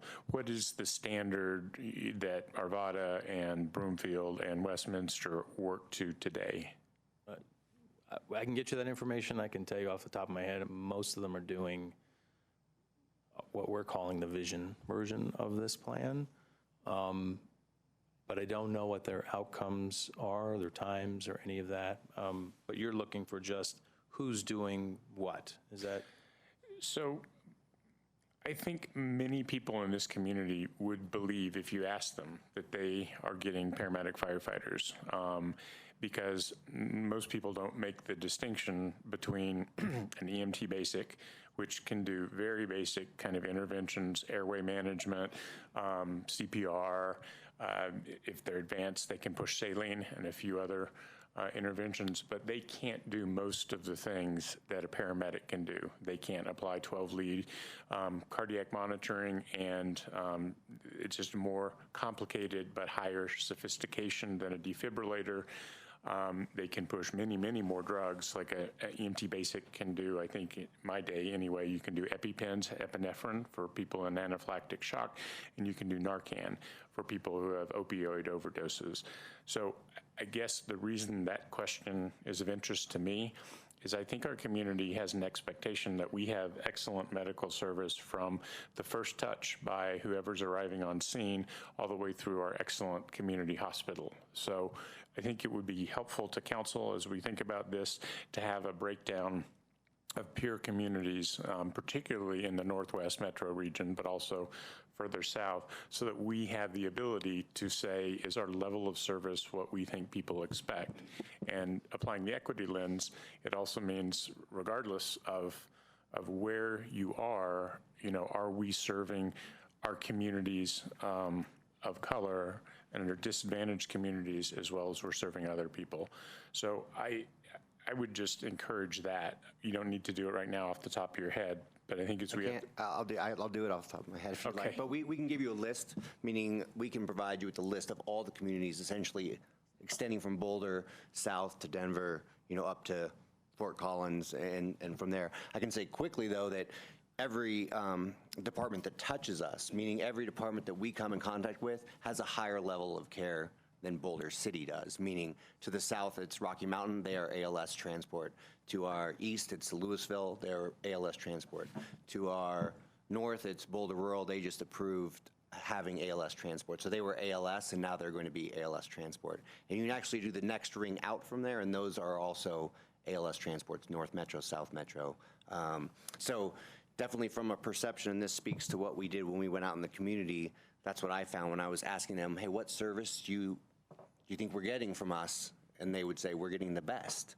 We're getting the best service around. And I would say, okay, well, let me think about how we're providing this service to those people that are believing that that's what they're getting. And then to answer your question, we have a very specific, we know very well what reimbursement is for calls. And I wish it was as good as what you threw out, 60%. In all of medicine, it's not 60%. Unfortunately, in the ER, we get less than 45%. For ambulance, it's about 30%. So when you're sending that bill out, you're going to get about a 30%, response or payout from that. And when we performed our first model, I think we calculated it at around a 30% level. I think it comes out to be about $435 per call. What the Fitch and Associates come to, they came out at $477 revenue per call. So the reason I'm throwing those numbers out there, not because you need to remember that, but this is like numbers that people crunch across the country for this type of thing. So it's not us going out on a limb to say what numbers are we going to get. We can have these consultants come in and we can do the numbers ourselves and say, hey, we do 13,000 calls, 80% of those calls are EMS. What will we get for reimbursement on those calls? That's where you get those revenue numbers. And we were trying to be conservative on our initial evaluation with what that revenue was. But we have all that data if you want it, it's certainly available. Bob? Chief, you asked Sam if you'd like to see the outcomes, and I guess I would. In addition to knowing, by map who has ALS transport, I'd like to see if, to the extent that they publish outcomes. Sure. That would be great to know. I mean, Absolutely. if we're going to spend millions of dollars more, what are we getting for that? What are we buying? Right. If as Shannon said, everyone seems to think they're getting great service, and the question is, are they getting great service, and are they getting better service in other communities? That'd be great to know that statistically. Absolutely, we can do that. Yep. I mean, I think when we look at this, it's exactly what you're talking about. What we're trying to focus in medicine nowadays, and this is across the board, is we're looking at outcomes, right? Because we're going to spend a lot of money, and we want someone to be functional and go home. So when we came up with that parameter, someone has a cardiac arrest and they go home to their family, what we're looking at as a system is moment of impact through all the processes to going home to their family, right? That's the goal, is that they get home to their family, because if we give each other a high five that they made it to the ER, that doesn't matter to me, right? And so thinking about these things from the outcome is definitely what we're looking at, but it's a new way of looking at this. And so a lot of these agencies and things are just in the infancy of saying, what did we have before, and what's our outcome difference that we spent? What was the value for the dollar that we spent? And when we look at this and we say we're spending money across the board, there are measures out there that you look at value or life year obtained from the service that you did. So I spent X dollars, how many more years of life did I get from that in our community? And those are actually calculations that you can do, but those are more robust, meaning that Rocky Mountain might have some, but not all. Arvada might have different ones that they're looking at. They're all trying to do it, but it's definitely in its infancy. Okay, anyone else with questions? Great, let's move on to. Sam, I had one sure, very short one. So when it comes to the action plan level, you would take half of it, right? If you had the opportunity. It's not like you would turn down having one light vehicle or having 4 of 7 advanced medical. Yes, as a matter of fact, the build-out that we put together actually started with a core set, so like 4 of 7 get trained up, and then over time you build out till you get to 8, and then add the units. And so it isn't a overnight put everything in service. It's definitely a gradual plan that at the very least takes a 3 to 5 year training up, hiring the right personnel to do it in terms of the overhead, as well as the actual responders. Okay. So it definitely would be like what you're suggesting. I just want to put that in context for everybody. Yeah, great. Great, okay, questions for council. What further information does council need on the draft master plan as presented regarding areas of focus and outcomes? So this is about what the 4 or 5 areas of focus and the specific metrics that were within each of them. It seems like we asked all those questions, probably. Well, I would just say, I want to say thanks for developing the metrics. I mean, I think they looked very good. They were really outcome focused, and I thought the way you broke down the areas of focus was also very positive. And so it's very clear to somebody reading this what the department will do at the different action levels and what the goal is. So I thought that was a really clear presentation. Thank you. So now EMS service level, I think that's a pretty open question, and I think there's probably, I have a lot to say. How about other people? Aaron? Sure, shall I go first? Yeah. Well, first of all, earlier when I said that a lot of master plans have vision levels that are completely unachievable, I actually was not speaking about the one that we had in front of us tonight. I was thinking about reading them for many years, but not this one. I thought you presented the options very clearly, and they do seem attainable. Personally, I would love to see a continued pursuit of the ability to realize the vision plan. I think Sam's point about our community expects a high level of care and emergency response is, I think, accurate. And I think there are fewer critical functions of government than to help somebody who's in medical crisis as quickly as possible at the highest level of care possible. So, the numbers that people are asking for in terms of what would it really cost, really breaking it down carefully would be very relevant. But it makes sense to me that this is an opportunity, not overnight, but to move forward over a few years with upgrading some of our infrastructure and then providing higher levels of service. So obviously we'll make final decisions as part of budgetary processes and things like that, but I think you're on the right track, and I want to continue exploring it very fully. Others? Bob?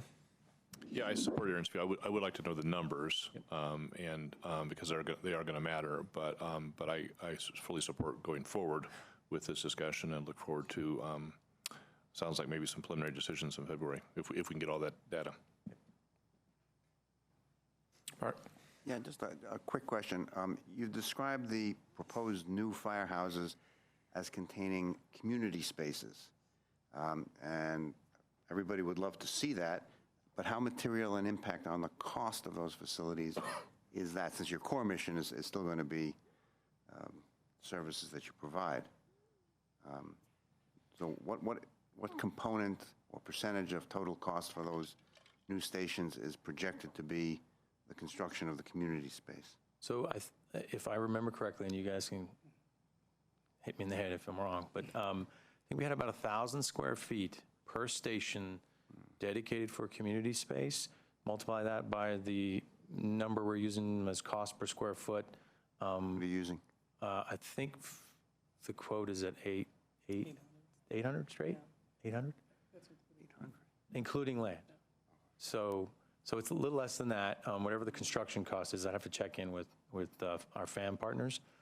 But it's not insignificant. So we'd have to decide, as a community piece, in a multi-use community space. So we have talked about the station that's going up now, and about the possibility of other community needs that could be on the same spot. And we'd want to keep the options open, but if it becomes cost prohibitive, that's the kind of thing I think you're hitting on, that, okay, maybe we don't need that particular thing. Well, at 1,000 square feet for simple space, I don't know how material that is. So, Holger Durr, Deputy Fire Chief for Support Services. We actually have gotten some pretty good numbers recently because we just engaged the architectural firm for the new Station 3. And during those presentations from those architects, we got fairly decent programming estimates of what different components of a station would cost. Those parts of the station are basically in the mid-range of all the things you have to consider, from the bay to the living quarters. The living quarters is where it gets a little bit more expensive, as you can imagine, like a kitchen. Most of us have seen that in our own homes. But the other thing to emphasize on the community space that I think is really important is that it also doubles as training space for our firefighters. And when we have the ability to train firefighters in their station rather than taking them out to Reservoir Road, that unit stays closer to its initial response area. And so that cost, like the chief was saying, actually is a duplicate use that really helps us actually with our response as well. Thank you. I'm pretty convinced.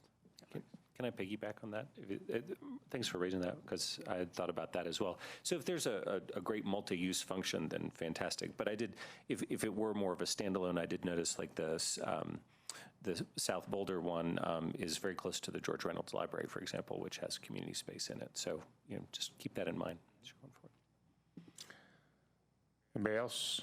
I'll weigh in on this then.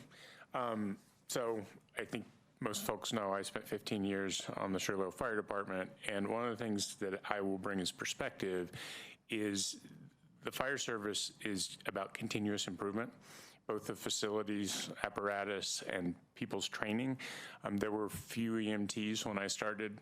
There were about a third was EMTs when I left, and we had no AEDs, defibrillators, we had no rescue truck. We had very, very outdated tankers that carried the water in the rural departments to the fires. And so this process that you're looking at here of adding on the advanced life support is the kind of thing that fire departments do, is they evolve and they adapt their mission. When fire departments started, they were to put out house fires in towns where the construction was very flammable, and now the construction is way less flammable, the safety systems are much better, and so the mission has evolved into mostly a medically focused mission. And so this, I feel like, is a great evolution of adapting to both technology, the way people live, and the needs of the community. I am quite surprised that the vision, without even any payment from patients, is a 3.6% budget increase. That, to me, feels like something we want to make sure. Yeah. So I think I misspoke. I don't think I understood your question correctly. So that is a 3.6% increase of this sales tax. That's what I expected. Yeah, so, that's what I expected to hear. Okay, got it. So I appreciate I appreciate the correction. So even there, it still seems like that it will probably be less than 3.6%. And if you polled people and asked, do you want this critical function to include paramedics responding when the fire engine rolls up, I think you would find that that trade-off would be well within the range of the percentage increase. So I would like to find out what our peer cities do. And as Bob said, to the extent we can find out outcomes, that would be helpful in making that decision. And then including an estimate with and without patient recovery, patient cost recovery, so that we can see, we know that it won't be exactly what you tell us, but it will be somewhere nearby and we can evaluate. Because to me, it makes the vision plan potentially as attractive as the action plan from a cost standpoint, and then the service standpoint would be better. And I guess the other thing to say is, just like with the North Boulder Library, this won't get us there overnight. So as far as having these be what's in the master plan and getting there over the next 10 years or whatever it takes to get there, I think it's really appropriate to be in the master plan as the vision. And then I think we will discuss what we want to do with it in 2021's budget process, right? 2020's budget process. 2021 budget process. 2021 budget process. Okay. So that's what I've got to say. I think this is what our residents do expect. And if we want to, we should talk with people in the community as we visit with them and mention this. You know, what do you think you're getting? And what, you know, would you be willing to pay 3.6% more in sales tax, not 3 points more, but 3.6% more in order to get an upgraded service, which is more likely to get you a good outcome if you have a medical event. And I think this is something people have an easy way to relate to because they probably all either been through this or had family who have been through this. And so it's something that I think we should listen to what our community has to say. So I agree this is a basic service of what a city is supposed to provide. So it's a very, very important and basic part of city's responsibility. As far as going out and asking people if they're willing to increase their sales taxes by 3.6%, I think the correct question for asking people is would they be willing to take reductions in other services, because there's only so much, for example, sales tax that you can collect before people start going elsewhere. So, and again, we're looking at it in the context of just this one vision plan. So I just want to point out that this is why I really want us to go through this strategic budget planning exercise, because again, we're already doing what we've always done, is just looking at this outside of the context of all the other needs and just the limitations of how much we can collect and how much money is available. It's not an endless amount. So, like I said, I think the better question and the correct question would be to ask, what reductions are you willing to take if you want the vision plan? So just putting another endpoint on the discussion here. And I don't disagree with that. I mean, I feel like it needs to go through the deep dive into the budget, and the timing that it's set up to do will do that. But I also do think you can phrase the question a bunch of different ways, but the point is, what's important to you as far as, do you want your firefighters to be paramedics? And if so, is it worth either the increase or the cut to get that? So anyway, thank you. Anyone else with a comment? Adam? Just wanted to say thank you for the layout, and I think the programs model for goal completion is really, really helpful and, you know, trackable, which is amazing. And just back to your point, I'm going to throw it right back at you. Having some dates is great, and upfront, just clearly visible. You know, that was probably the thing that disappointed me the most in the open space master plan, was we didn't have any specific, we'd like to accomplish this by this date anywhere in there. And so if we can make that, you know, sort of a format that we can follow, I think that would be super helpful across multiple departments. So thank you for that. Anyone else? Great. Thanks a bunch. Thank you all.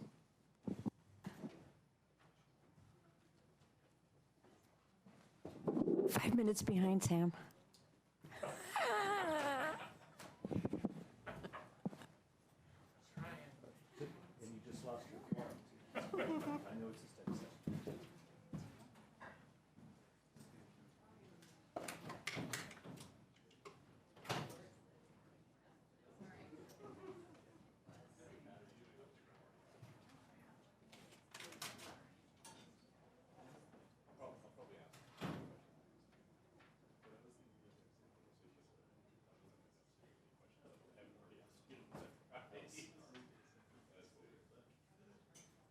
what made me think about it. Yeah, so I just thought I'd show you, you know, if we just draft something like that for every town. And you and I should just take it. Probably not going to have time to personally write all those. That's right.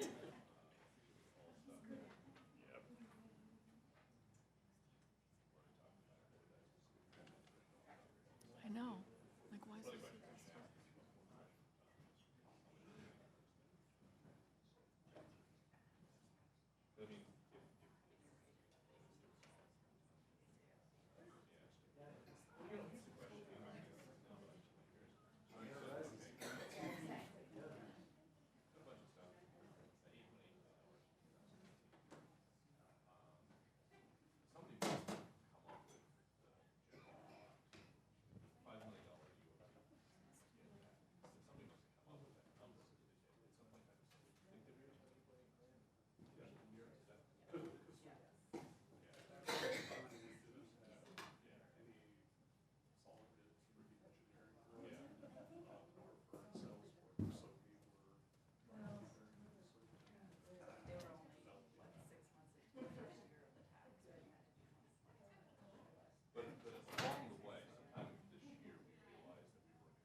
Yeah, well, I mean, I just want us to accurately budget for this, which, as we become aware of information. Yeah. As you've noted, that I think in one of our meetings, legal costs are one of those unpredictable, and it's fine as long as nothing but up. Okay.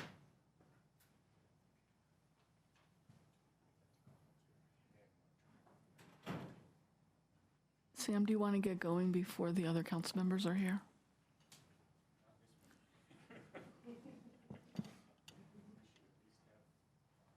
Okay. We are ahead of schedule. No. Because we shifted it, we changed this to an hour and a half. Oh. CAC had lots of questions.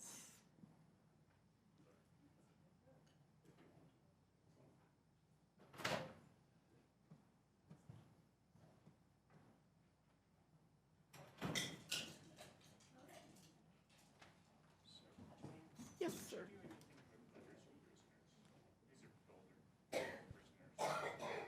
my gosh, I've never gotten one. Just got two. Yeah.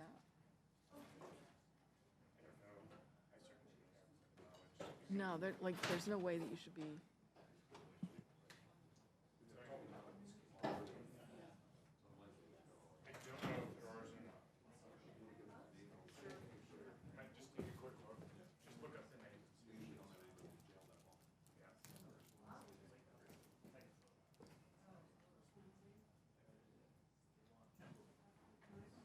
Jane, I think we're probably got enough to get going. Thanks. Okay, great.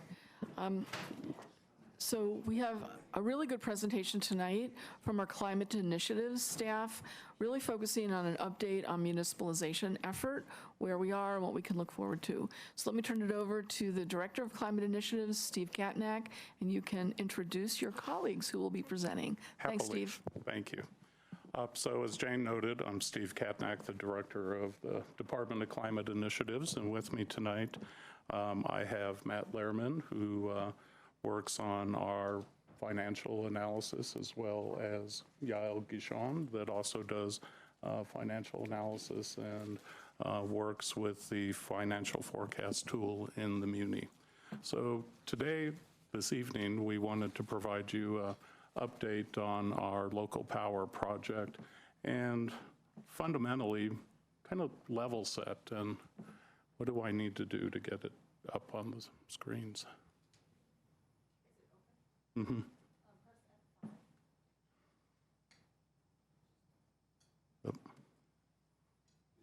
There we go. Sorry about that.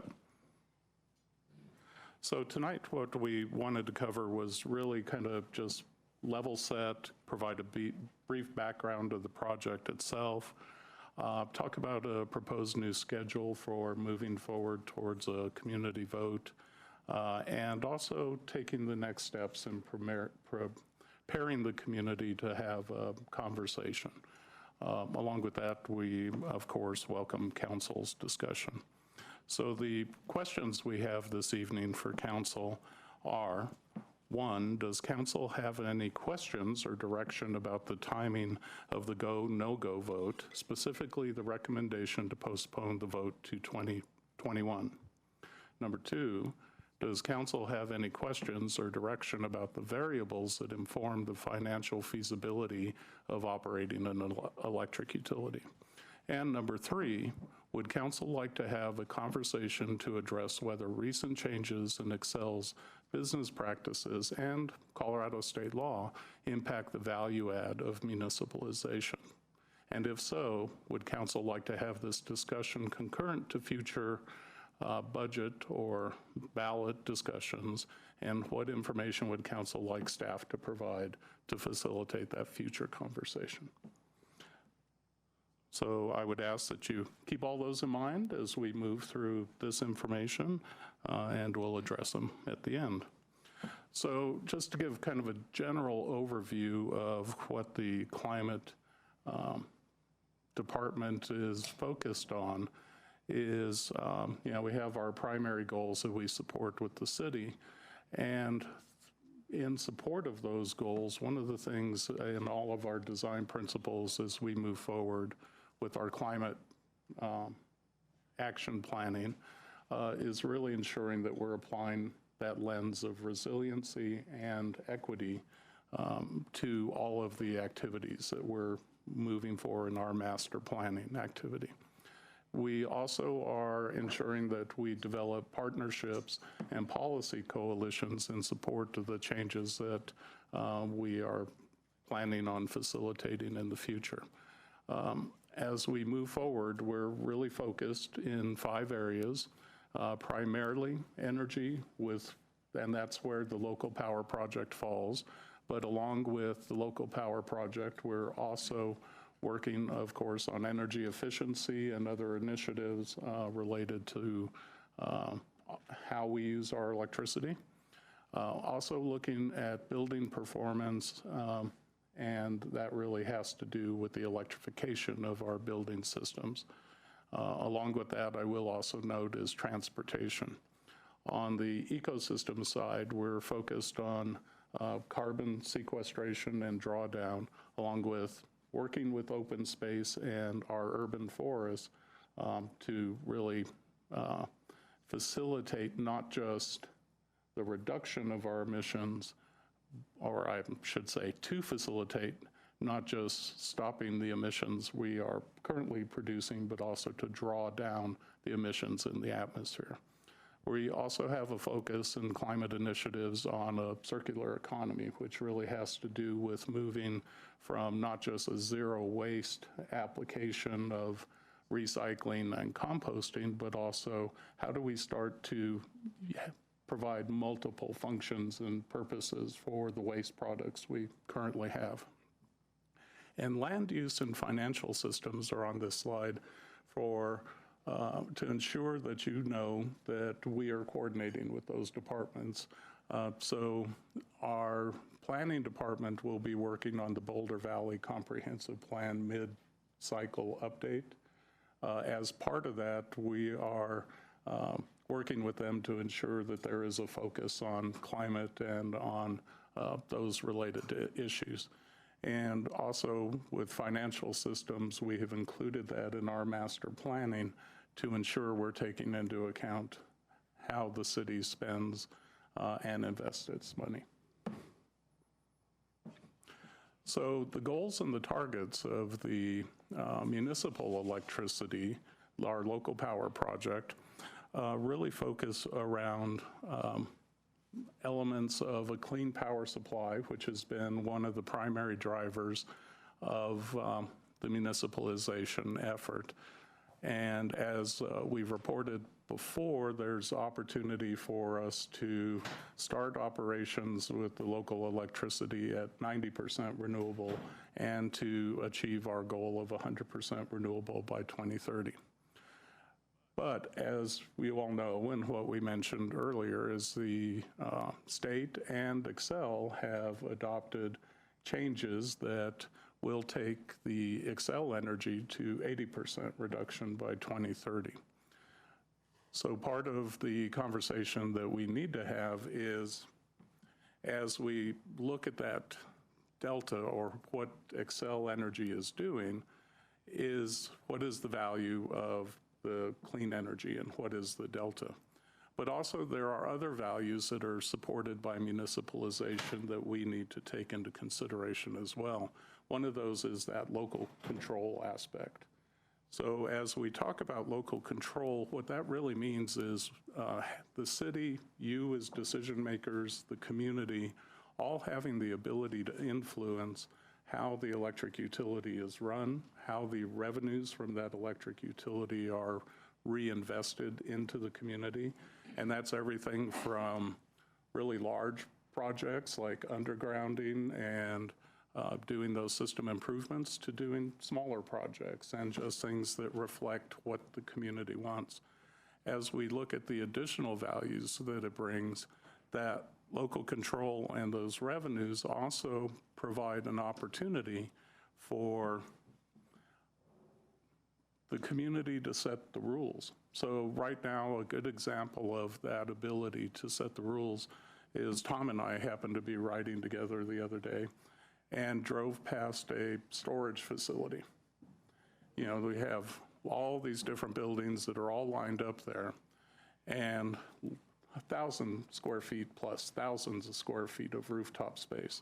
Well, that particular facility is limited on the amount of solar that they can put on because of a state rule from the PUC. Municipalities don't fall under that jurisdiction, so we actually get to establish our rules. That rule happens to limit the production from a solar facility to 120% of that facility's annual energy production. Well, as we drove past all of that thousands of square feet of rooftop space, there's a car wash right next door that has very little rooftop space, but certainly has an electrical load that would benefit from solar production because of its operating hours. So it's that type of local control and those type of values that are really facilitated by a community and reflecting the community values that a local municipal electric utility would bring. Also, certainly one of our core values is reliability. And we find that a lot of our community, when we have public presentations, one of their basic questions is, how is the city going to operate an electric utility? And how reliable are we going to be? And certainly we have a charter requirement that says we have to reach a certain level of reliability. But it fundamentally comes down to what every other electric utility does, what our neighbors to the north do, and that is you have linemen, you have crews, you have equipment, you have billing systems, you have all of those items that will help you function as an electric utility. But locally, you also get to set policies and you get to set the rules around how things are done. So if we look far to our north in Fort Collins, one of the things we'll see is they have one of the best reliability numbers, set of reliability numbers in the country. A lot of that has to do with the fact that it's an underground system, but a lot of it also has to do with the fact of how they go about approaching outages, because there's a core value there that outages have to be addressed and short as possible. So normal operating procedure for a large utility is to send out one guy to go find the problem. Once he finds a problem, he may call another crew in or a crew in to actually work on the problem. In Fort Collins, all hands on deck to go find that problem and to fix it and to chase it down. So, they tend to have really great reliability numbers.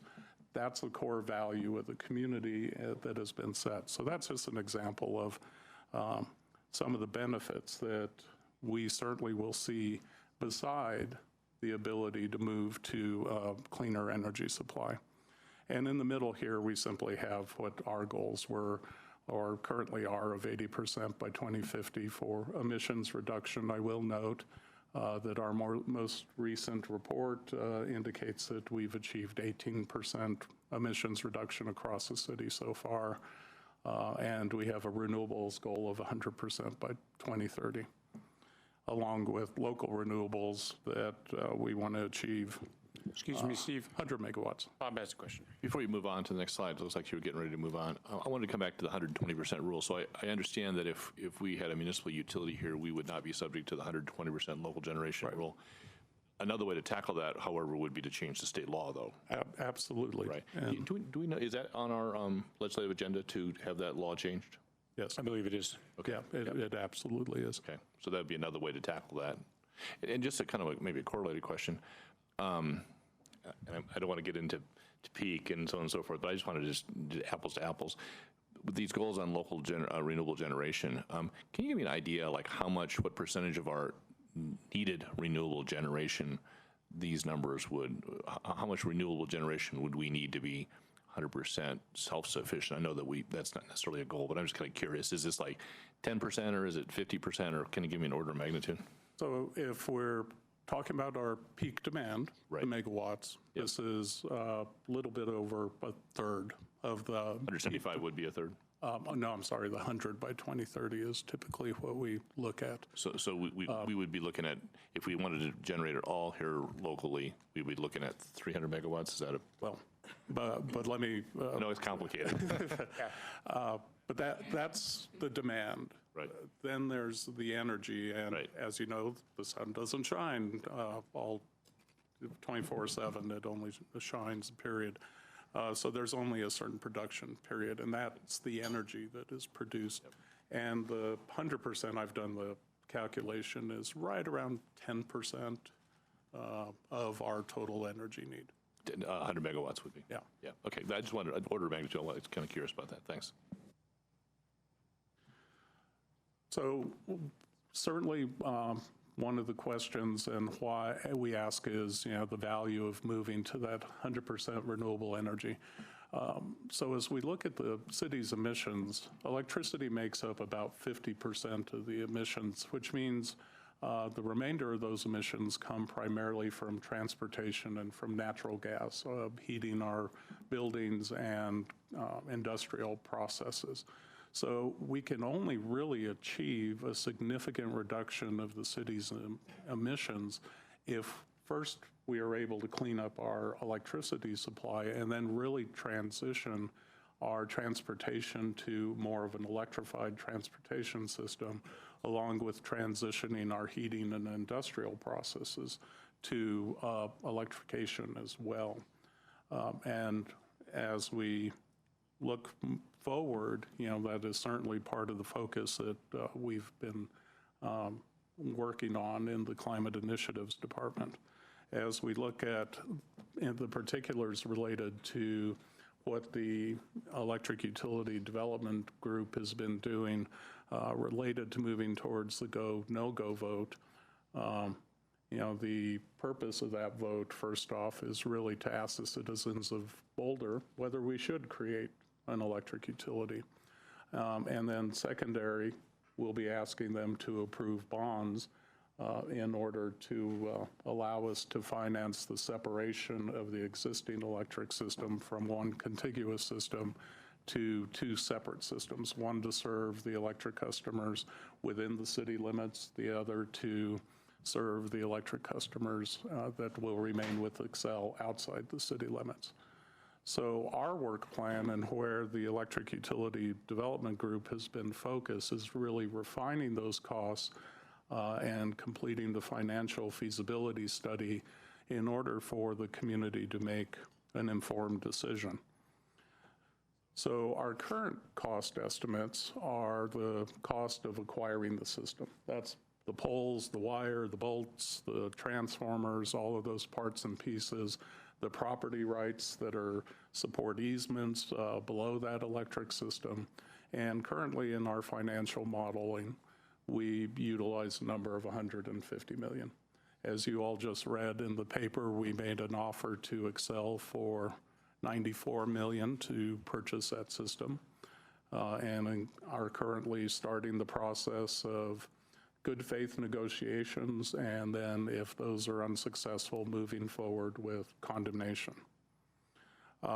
We also have a very rough estimate of what it's going to cost to separate those systems. We currently have engineers we've hired in order to determine those costs much more exactly. Our current estimate is 110 million to do that construction. I will note Excel has also hired their engineers to design and estimate the cost of their portion of the separation construction.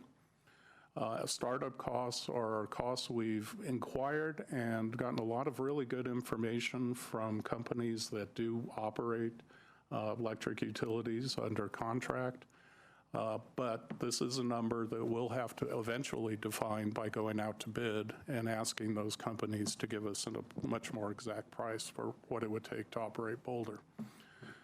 Power supply will also need to be updated. We did a request for indicative pricing in 2018 and got estimates for our power supply from 83 million to $126 million a year. And I will note, typically that purchase power is about 70% or so of the annual budget of an electric utility or a municipal electric utility. So that is a significant annual operating number as we move forward. And again, prior to going to a vote, we would pursue a more exact number there. So I have a question for you. I've got your December 2018 presentation that you gave, which has the request for indicative pricing presented in it, your results. The 126 million here is pretty close to 100% Xcel Energy, which was 124 million. So, yeah, I'm probably around there. Or, well, okay. Yeah. But the question was, is the high end here the Xcel cost? Okay, thank you. In other words, to say that another way, the 126 million is what it would cost a Boulder Municipal Electric Utility to source its power from Xcel, so as a wholesale power provider. So that's at the high end of the slide. Right. And I believe that mix would be 53% renewable? As of 2026. As of 2026. Are you going to get into stranded costs? That would be a good segue here. I was just about to. Oh, good. Well, I had one prior question. Just to clarify for me, the power supply is not part of the number that would be included in the bond issue. That's correct. But as we go through our financial analysis, it's a key number on the cash flow of the utility. And what we are using to define the viability of the utility is more of a cash flow model that looks out 10 years. And actually we'll project 20, but and one last question. I know you've got financial models for all of this. Is there I know there has to be a point at which we would not achieve savings if the costs were sufficiently high that the debt service would eat up any possibility of savings. Do you know where that level might be? It's, and we'll give detail. There's a lot of variables. Certainly the model can point us that way, and we've done. Yeah, we haven't actually done that, locking in that number, because there are so many assumptions. So if you change one big assumption and you move the power supply to that 126 million, obviously that number is a lot lower. If you put it at the 83 million, it's a lot higher. If you change the interest rates, if you change the acquisition costs. So what we did was create a tool with the major drivers that change the feasibility on our website, so people can download it and they can plug in those numbers themselves and see where it essentially would break.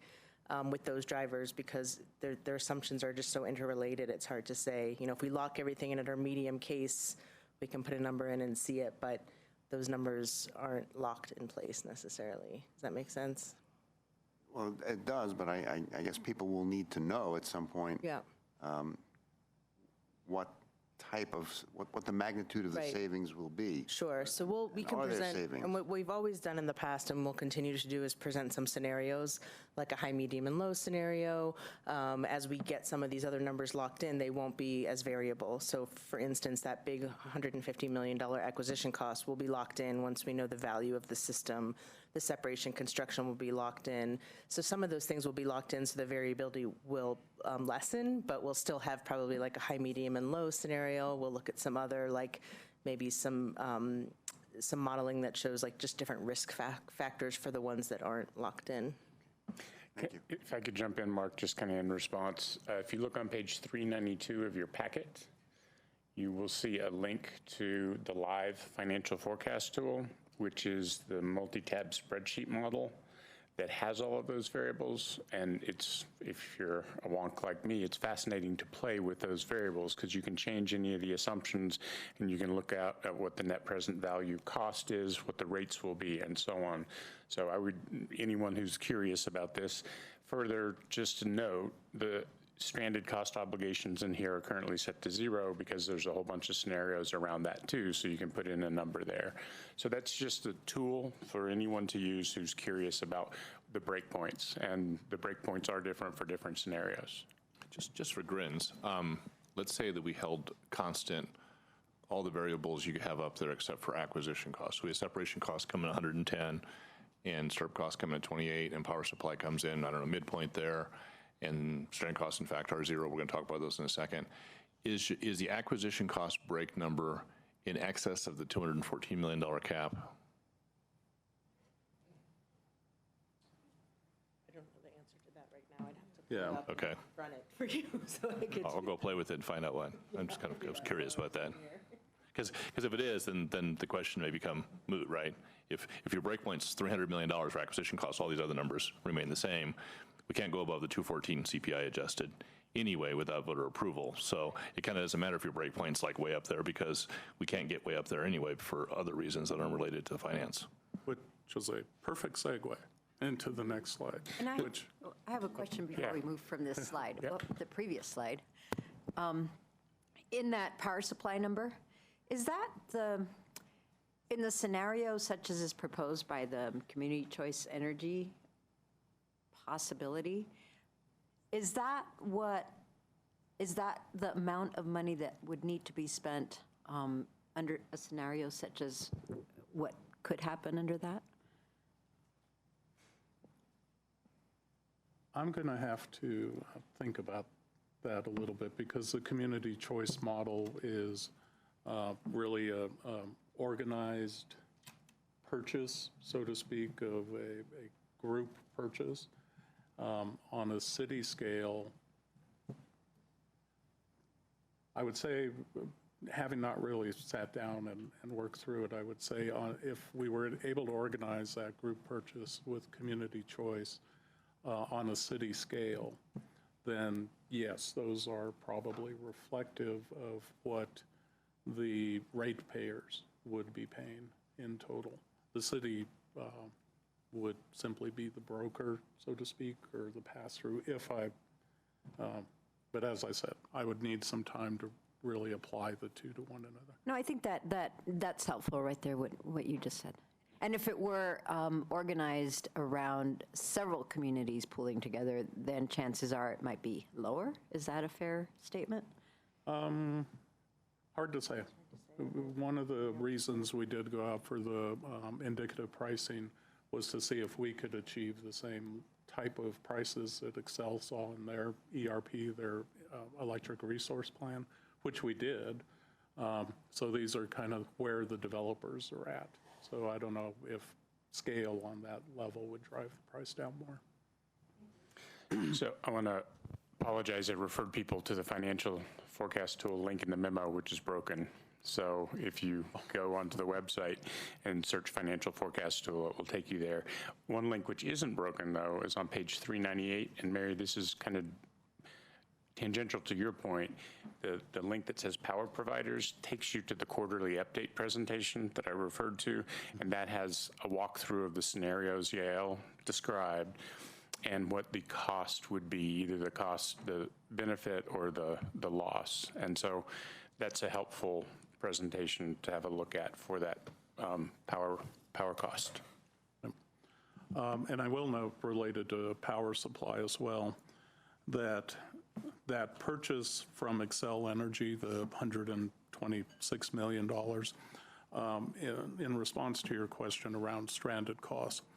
So stranded costs have to do with generation that was constructed in anticipation of serving a load that then departs, and there is a requirement to basically make that up, but there's a requirement on the utility, which in this case would be Xcel Energy, to mitigate those stranded costs, both through the resale of that power that has been released on the market. But one way to mitigate or to avoid stranded costs would be for us to continue to purchase power from Xcel Energy. So that's that upper cost. But as we look at that, our original planning had always been to do what was called a gradual departure from Xcel. And that was, as they identified new generation need, we would actually, rather than them building a power plant, we would step away from Xcel in these increments in order to mitigate that stranded cost. Part of what our plan was with, and continues to be with our indicative pricing and with the prices we have seen with renewables, is they have been so low that we wanted to get prices to move quicker to 100% renewable and take the risk and see what that stranded cost may be, because it still may be to our cost advantage to go ahead and pay some stranded cost for a much higher level of renewables and for being able to get there quicker. Just a timing question for you, Steve. So I get that. Thanks for recapping that. If our goal is to present all these numbers plus whatever we back into for stranded costs, that is where we are on that sliding scale between buying all of it from Xcel and having their renewable mix, and buying none of it from Xcel and having a different renewable mix, but then having to write them a big check. We're going to kind of need to know where we are on that spectrum when we go to go, no go, though, right? Right. But that's 3 years before, at least 3 years before day one, where we're up and running. And so I'm just kind of understanding how procedurally, because let's say let's go no go it's in 2021. So we say, okay, here's we are on the spectrum. We're going to write them a little bit of a check, but we want to have some more renewables. We say, okay, fine, this is the number. Folks vote yes or no, and they vote yes based on in reliance upon that number. And then the intervening 3 years, while we're doing all the separation work, but before we stand up our network, we change our minds. Like, how is that going to work from a timing standpoint? So on the renewable, because the renewables, the development time period in there really falls within that 3-year separation plan timeframe from the time you bid, contract, and they construct. So that is not terribly misaligned. Okay. Actually, that plays to our favor because of the fact that what we want to ensure is that we are standing up new renewable resources to serve our load. So under the timetable that we're going to talk about here in a second on the go, no go vote, your goal would then to figure out where we are going to be on that stranded cost continuum and how much, if anything, we would pay. Your goal is to have that number by summer or fall of 2021. Is that right? Yeah. Okay. Some estimate calculation, there's always risk to it, but yeah. Okay, thanks. So, but to follow up on that, what you're saying is that the time frame of standing up the renewables is similar to the time frame for building the separation agreement, right? So we would want the numbers that we're presenting to the voters to be good ones. So are you imagining like semi-binding contracts or estimates before we get the vote then, so that we really have good numbers?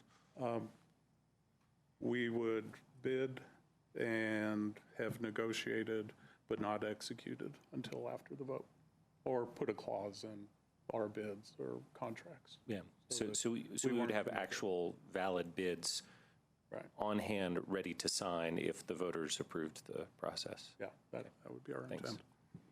And to answer one of Sam's questions, and also a portion of the stranded cost as well, there was a question on the $214 million that's provided as a cap in the charter, and that cap actually is tied to the consumer price index.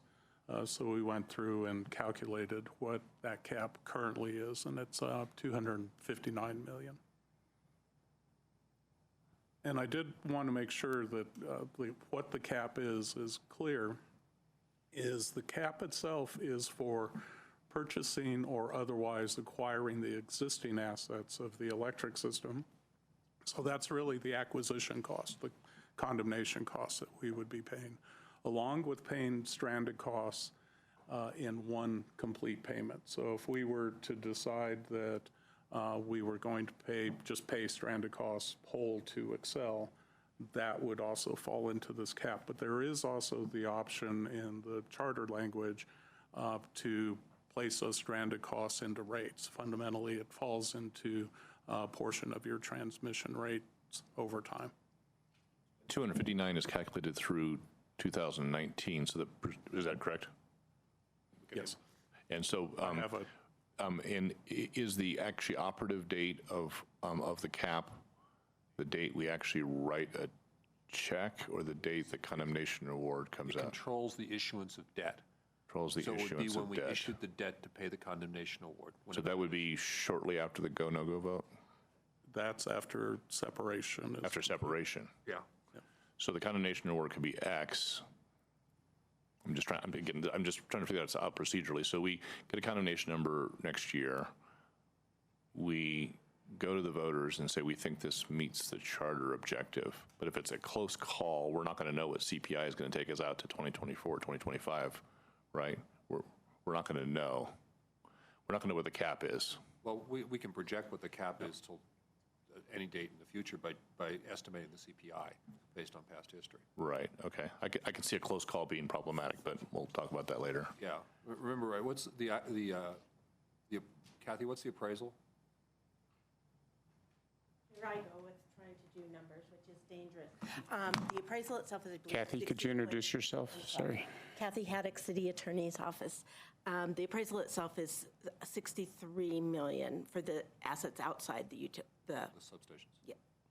But the big swing we all know is going concern, right? In other words, the polls probably are not going to be dramatically different than what our appraisal is. But if a judge determines that there's a going concern portion of the condemnation award, which we're going to have to also pay and bond against, that could potentially push up against that number. Not sure that that's acquisition for issuance debt for acquisition. That's paying going concern. So we'd have to think about whether that would have to be included in that cap.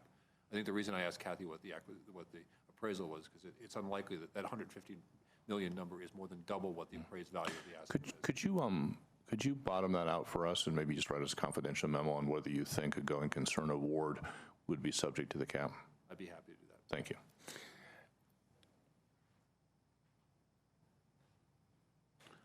Great. So, certainly that brings us to moving go, no-go vote originally scheduled for 2020. And now we're really looking at that proposed 2021. And as we look at the particular areas where we're focusing, of course, we have the legal component of moving forward with acquiring the assets. And we are anticipating that that will not be completed until at least the fourth quarter of 2020, and possibly into all the way to the second quarter of 2021. So that is information we would not have or will no longer have to inform the vote in 2020. Along those lines, as I noted, we're also working with the engineers. The city has hired an engineering group to do the distribution system engineering work. Our intent is to have that completed by the first quarter of next year at a 95% level for those plans, so we'll have a 95% engineering estimate. And if we move to a 2021 vote, we wouldn't go out to bid until probably the first quarter of 2021 to ensure the construction values fresh. Excel has a distribution engineer that is working, and they are committed to having that work done by the second quarter of 2020. So they're going to be a little bit early, but with the cost-sharing agreement we negotiated with them, they have hard dates they have to deliver by. So we will more than likely have to ensure that we're applying the proper contingencies in the value we get to Excel to make sure that those are covered. And then the substation engineering is basically the same thing, except because of the PUC decision, we've been delayed, so it won't be, the city's work on substation engineering won't be done until fourth quarter of 2020. And Excel, they won't have a price, and that's a 25% planning price by first quarter of 2020, and we won't have anything till fourth quarter of 2020. Steve, in light of the litigious nature of Excel and their desire to string the process out, and the fact that some of these items to be fulfilled are stretching into the second quarter of 2021, what are the prospects that it's not ready for a vote then? On the engineering side, because this is basically a contract, our cost-sharing agreement that we negotiated with Excel and was part of the package we took to the PUC, which was one of their requirements, I'm feeling pretty confident about the engineering work, and the engineers are working very well together. But certainly as we look at the legal work, I'll let Tom address that. There are risks out there. Yeah, there certainly are risks, but we are out of the PUC, which was the one unknown, where when we file the condemnation, we'll be in condemnation court, and there's only so many ways you can string out that. So there is a risk that it will not be done in time to inform the voters of 2021. There's no way to tell for certain, but I think there's a good chance we will be done in time to inform the voters based on what we know now. Okay. Question to that? So you predicted, I think, the condemnation action of 9 to 18 months, which takes us sometime late 2020 to mid 2021, as the slide reflects. I'm guessing that one side or the other is going to be unhappy with that result. It's kind of hard for me to imagine a condemnation action where both sides hear from the judge and they say, Yahoo, that's exactly what I was thinking. So we get the number in late 2020 or early 2021 or sometime in 2021, and somebody appeals. I'm just trying to figure out how that works vis-a-vis a vote. Because let's say that we're unhappy. I guess if we're unhappy, we may not take it to a vote. But let's say that we're happy and Excel's unhappy, but they then file an appeal. And as you know, Tom, appeals sometimes can take a really long time. Do we still go to the voters and say, please vote on this, but we can't tell you with 100% confidence that that's going to actually be the final number, because it could always get overturned on appeal? That will be your call, Bob. Okay. And we hopefully will know what the appeal is by then, and we'll be able to either provide the information to the voters or decide not to. That it'll be your call. I can't predict what anybody's going to do in the future, but we will have a valuation, a number, and we will have, if there's an appeal, we'll know what it is.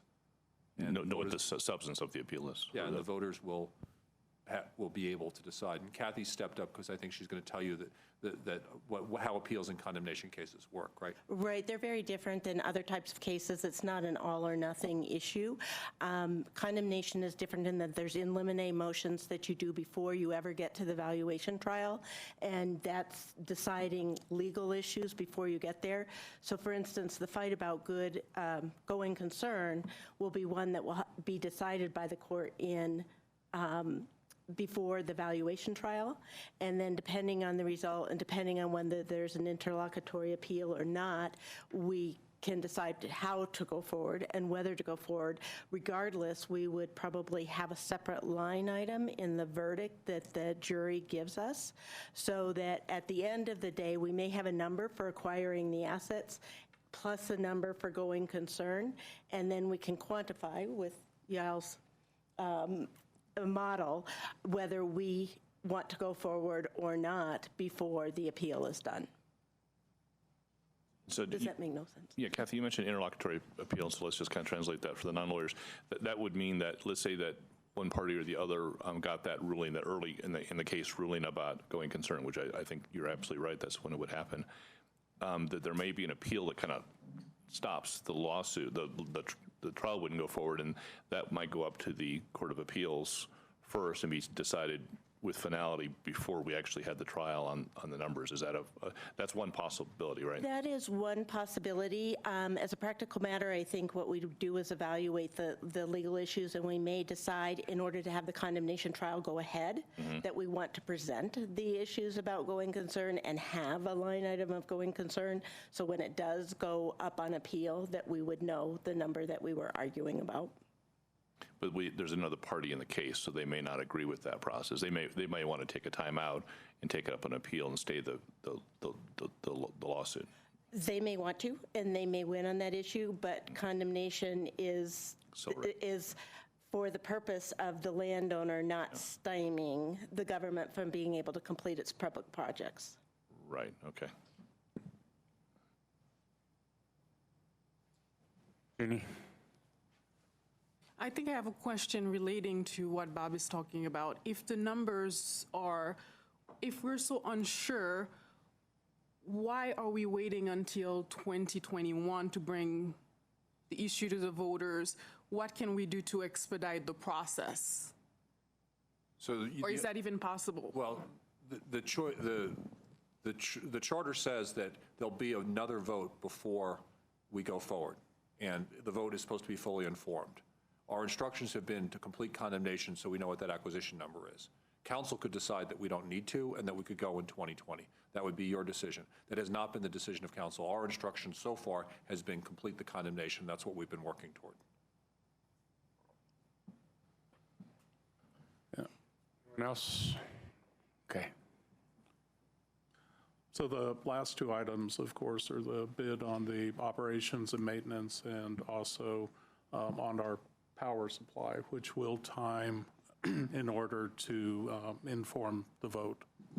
And I did also just want to mention, as part of our ongoing work plan, is certainly the communication and engagement with the community, and taking a look at the communication plan that we developed and moving that forward and extending it as necessary. So we do typically take every opportunity to go out and speak to anybody that asks, but we also do our quarterly updates and take advantage of other events in order to ensure that we're informing the public of where we're currently at and what we're currently working on. I think that most of you have heard those presentations in the past.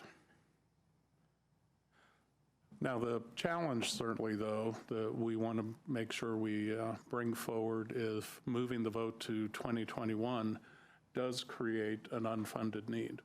Our anticipation has been, and we have been working in order to achieve a 2020 vote. So our plan is to continue to work together. We've been brainstorming on what potential solutions may be available to us, and we would like to come back to council in April of 2020 in order to have a discussion.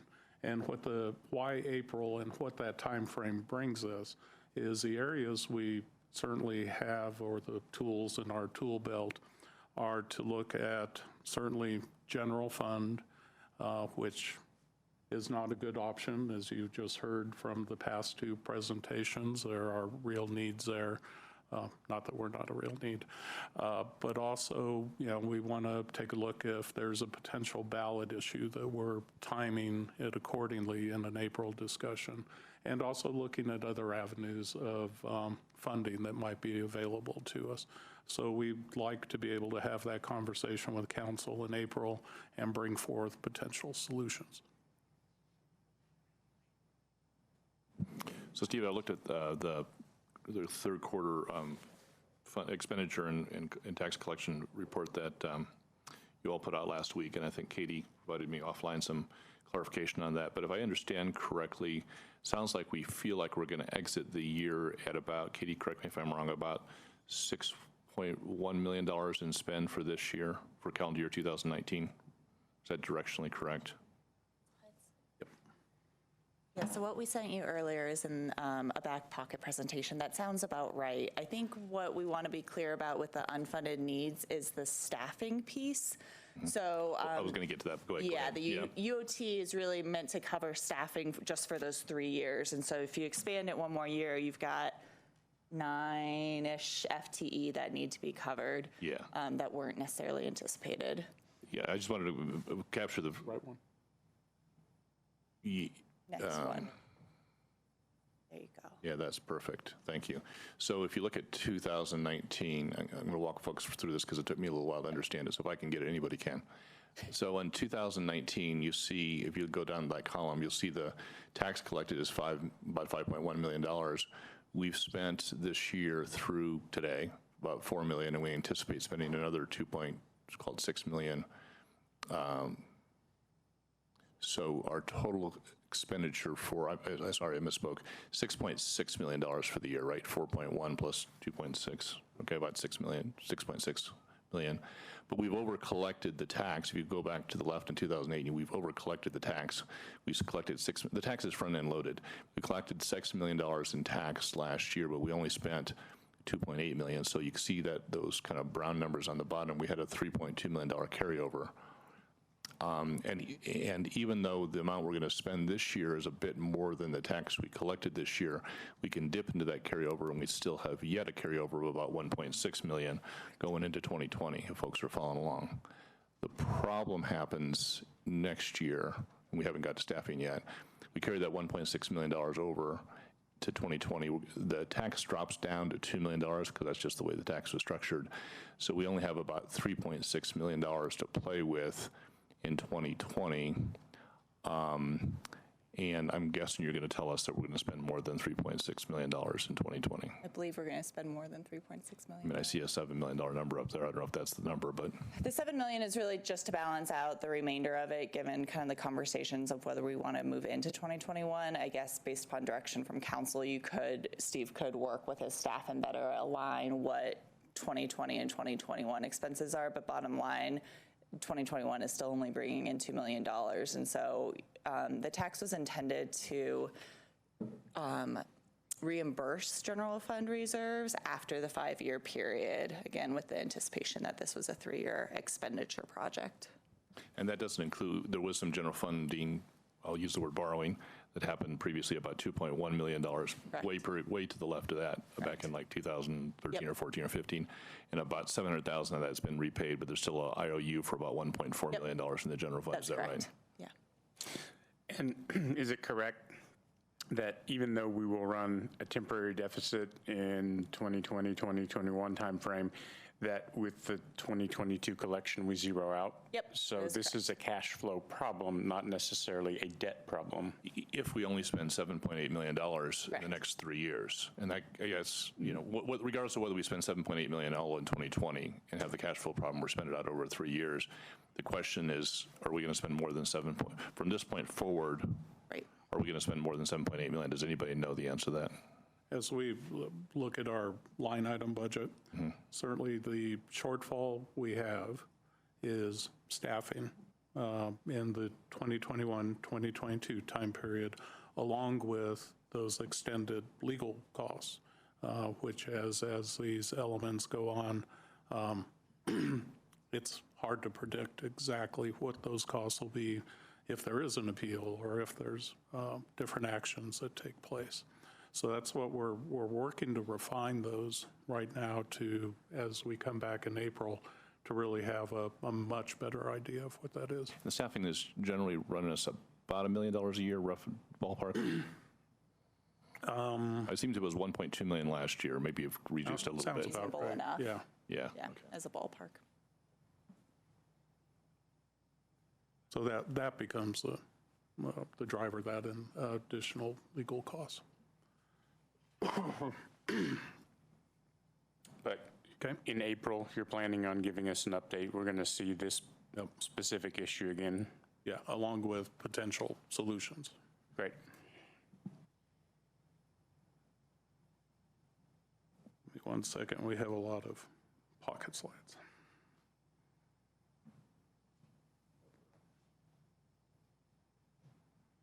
There we go. So the next thing we wanted to talk about is the conversations we've been having. We can really refer to those as kind of first level conversations, asking ourselves the question of, can the city municipalize? What are the costs? Can we afford them? And as we've just reviewed, that's exactly what we've been working on in order to inform the vote. But what Mary brought up to us here probably 2 or 3 months ago, Mary, in a hotline, and a very valid question, is we believe the other conversation we should be having is also, should we be moving forward with this? You know, there's a number of things that have changed over the past few years, primarily elements that the actions that the state has taken, along with actions that Xcel Energy has taken to clean up their energy supply as mandated by the state. So we believe there are questions we should be asking ourselves, including, is a city-owned utility the best path to accomplish our goals? And, you know, are these, and we believe these should be part of a bigger conversation. So we wanted to provide opportunity in order to have that conversation, not necessarily here, but we foresee that in April, as we're talking about funding and the future there, that would be an appropriate time to have this type of conversation. And certainly we anticipate starting to have these conversations with the community as well, as we're out there speaking to them. So I did want to give an opportunity, though, for Matt to provide kind of a grounding in what some of the changes the state has done and how those impact our pursuit of clean energy. You know, as I noted early on in the presentation, there's a lot of other values, community values, that municipalization supports, and as we move forward, we need to weigh the value of those against what Xcel and what the state, how they are moving forward. And so I'm going to turn this over to Matt to give you a lot of detail. Not too much, though. Matt Lehrman, Energy Strategy Advisor for the Department of Climate Initiatives. I think you have the controls. So, as you may know, the city adopted the climate commitment in 2015, and that set some fairly ambitious targets for community-wide emissions reduction, as well as the similar goals for the city organization, and then related to that for renewable energy. So what you can see here is that we've been working towards those goals. You see the current status for each of those 3 targets, as well as the goals out to 2050.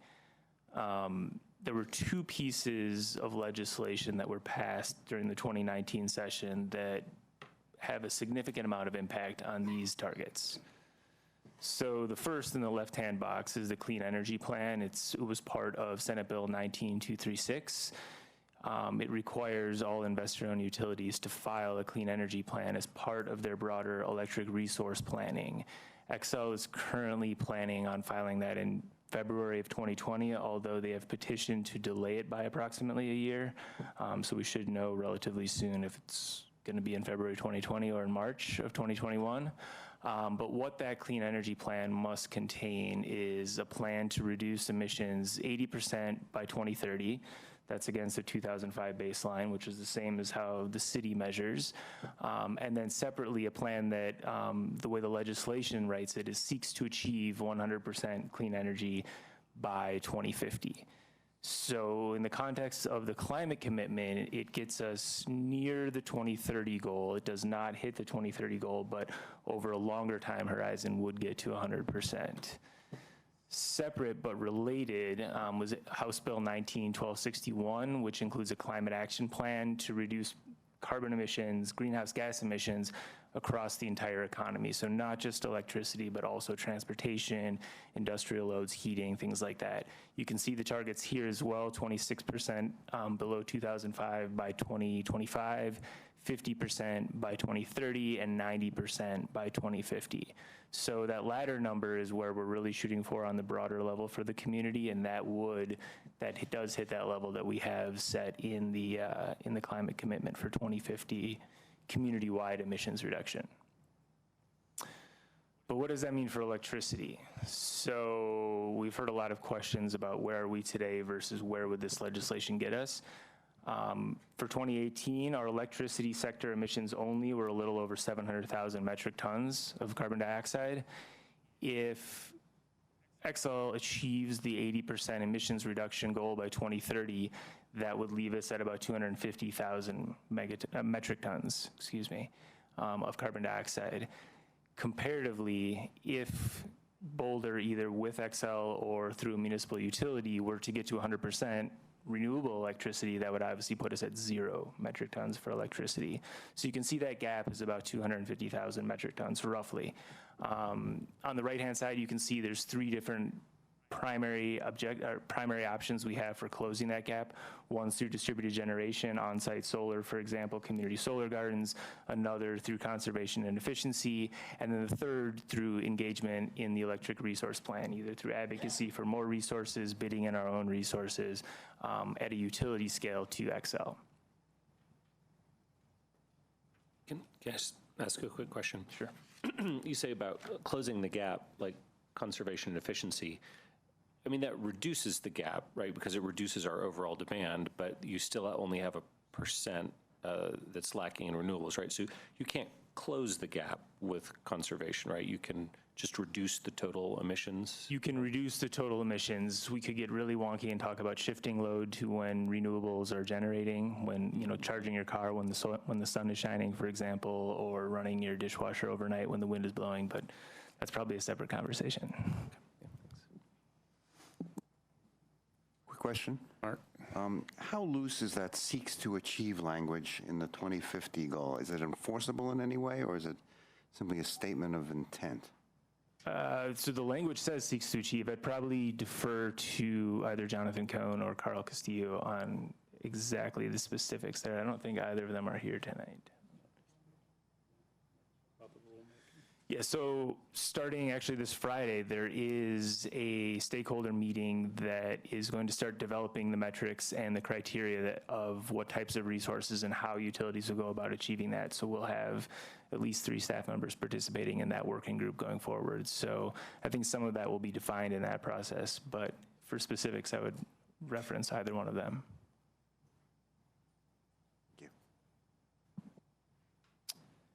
This slide gives you a status update on where Xcel is today relative to what their current resource plan shows. So on the left-hand side, you see their 2017 resource mix, which was approximately 28% renewable. In 2018, they were about the same. And under their current plan, they will achieve about 53% renewable in 2026. So as I mentioned earlier, there's another resource planning period that will start either in the first quarter of next year or the following year.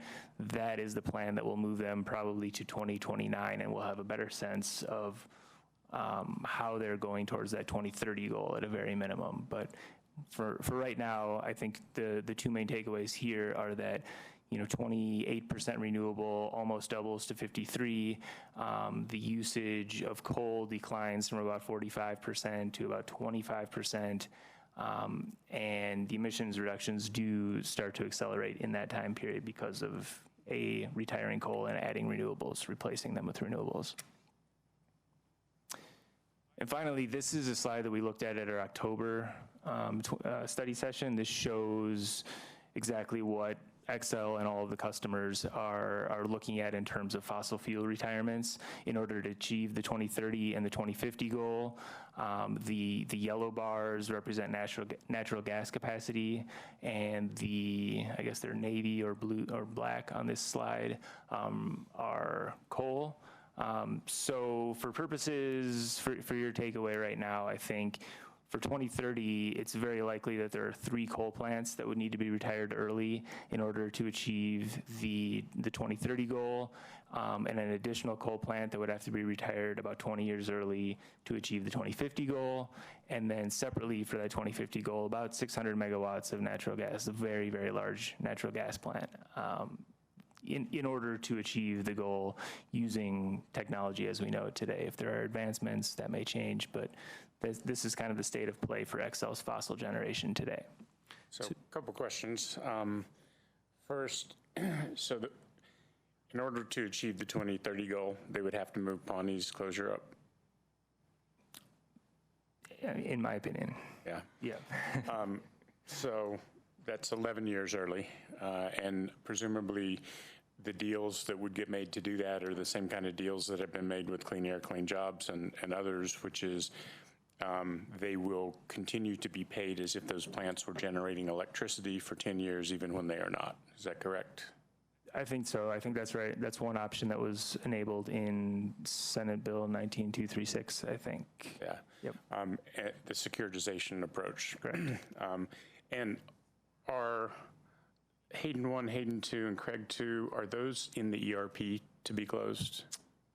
In this current ERP, are those intended to be closed? No, those are units, those are the scheduled retirement dates that you can see on the bottom there. So Hayden 1 in 2030, Hayden 2 in 2036, Craig 2, 2039. So I think based on the clean energy plan that's required in the Senate legislation that was passed, there will be a plan, I think, that would be laid out, or we could expect that. That may not be the case, but I think that those are the best options in order to get to that 2030 goal. And I thought you said something about some gas needing to be retired as well. Is that to hit the 2050 goal? The 2050 goal, you can see there's about 600 megawatts of gas capacity that is currently scheduled for retirement in 2055, which is after 2050. And so if they were going to hit the 100%, they would have to retire that as well. Okay. And I guess the last question I have is, we know that Xcel will still be 45% fossil generation in 2027. 2026, they say, but starting in 2027. And so how do you predict that they will get to 80%, sorry, is that right? 80% emissions reduction by 2030? What will be the closures that will have to happen in 3 years? I mean, I think it's these plants that you see that are highlighted right here, those coal plants, for example. And do we have any kind of way of guaranteeing that that will happen in that time frame? I think the legislation probably speaks to that the best. I don't know what the parameters are around that. That's a good question.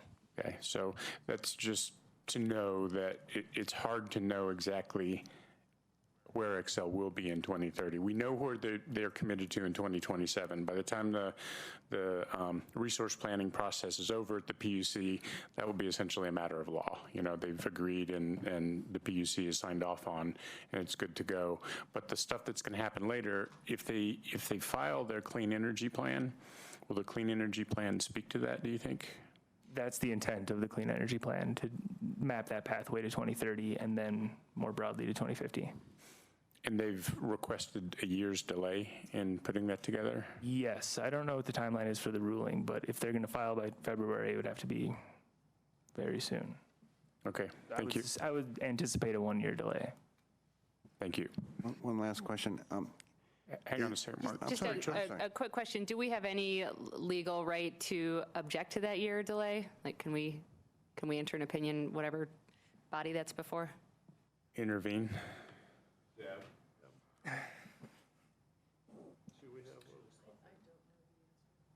Yeah, that's a good question. And my question is actually a little bit similar. If they get up to 2029 or 2046 and things are difficult for them, is there any sort of waiver procedure on the basis of financial hardship? And they extend those times? Well, I'm getting towards what's the enforceability of these requirements?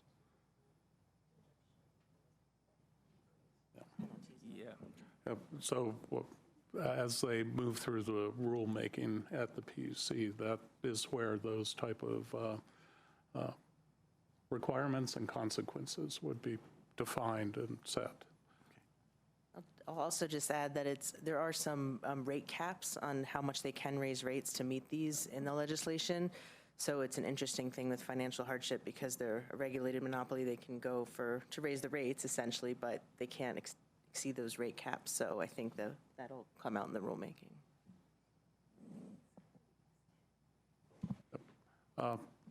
So I will qualify everything we've said related to retirements and all of this as we are not directly in touch. We don't have insider information. This is simply our estimation of an approach that could be taken. So basically, we're giving it our best on this. Sure. Do we want to go to questions now?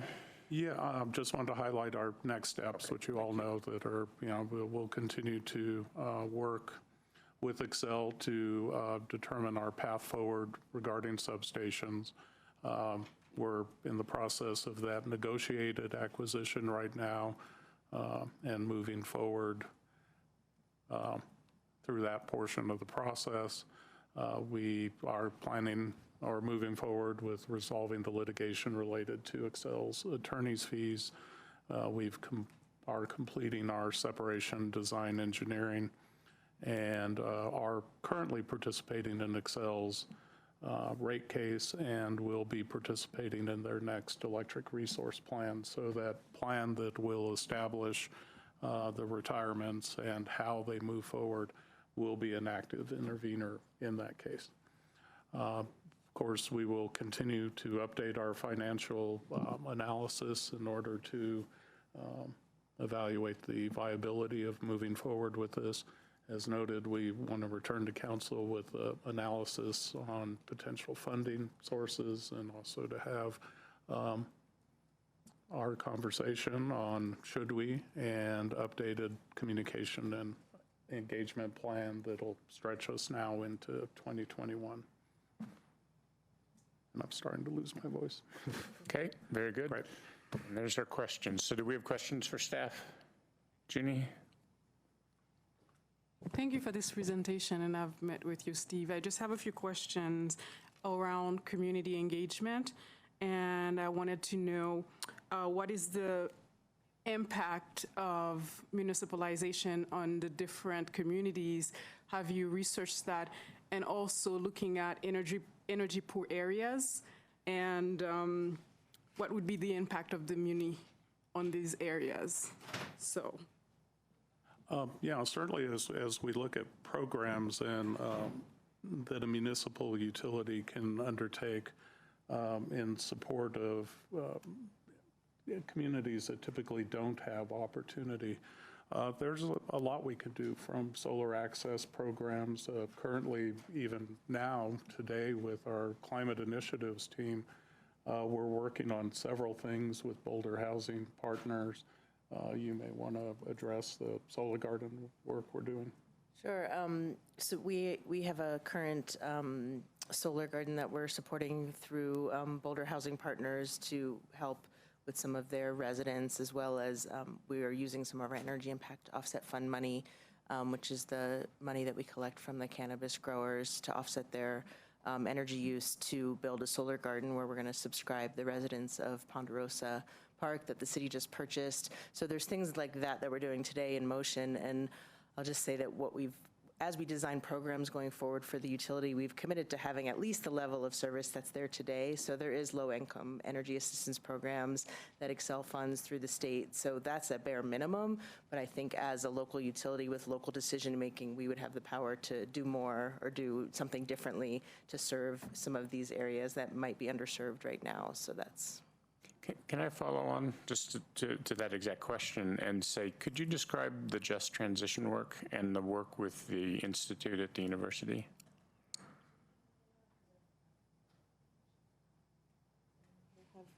Sarah, Who's- thank you. oh, Sarah's I knew here. someone was here that could answer this.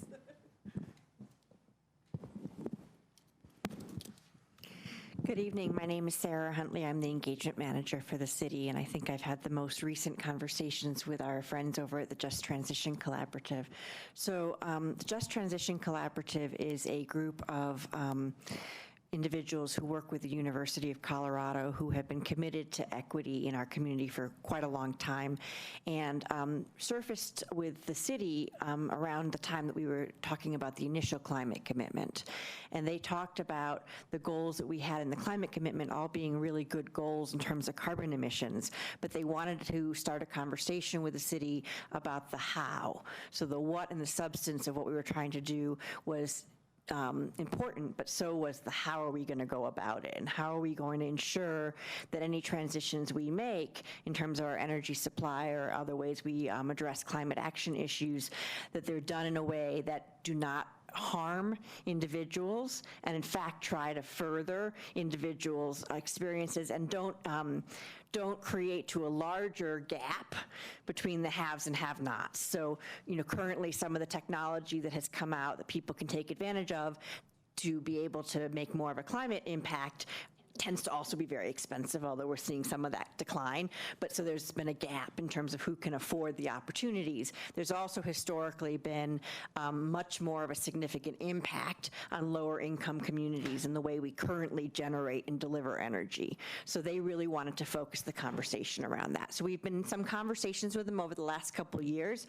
And as we've been talking about the climate mobilization plan, we have been really talking about how to not just have that be an addition to the plan, right? Because right now it's a little chapter index in the climate commitment, but have equity and a just transition be a part of the entire planning process. So how do we go out to communities that are most likely to be impacted by climate change and least likely to participate in our current planning processes to make them more accessible? And we've been actually going through a shared learning experience. Some members from the JTC, the county, the city of Boulder, and the city of Longmont, we've been working with consultants who have really done this community-driven climate planning. And we will continue that learning process through January and then scope out what community engagement looks like in partnership with JTC and other allies and partners in the community to really make equity be at the forefront. Junie? Oh, Junie was going to follow up, I think. Oh, okay, and I have a follow-up on that. Thank you. I just wanted to follow up with you talking about closing the infrastructure gap, and I wanted to know, has that been taken into account or current budget? When you say current budget, when you talk about current Yes. budget, certainly the work we're doing with the climate mobilization action plan, yes. And actually, we received a county grant also to facilitate some of those costs. As far as the bigger electric utility budget as well, it is part of the long-range planning work that we've tried to identify. Mary? So I have a question that's kind of related, and it came up, I started thinking about this recently because we were told that we're going to need a new furnace. So, and our furnace is gas. So, We'd like to visit with you.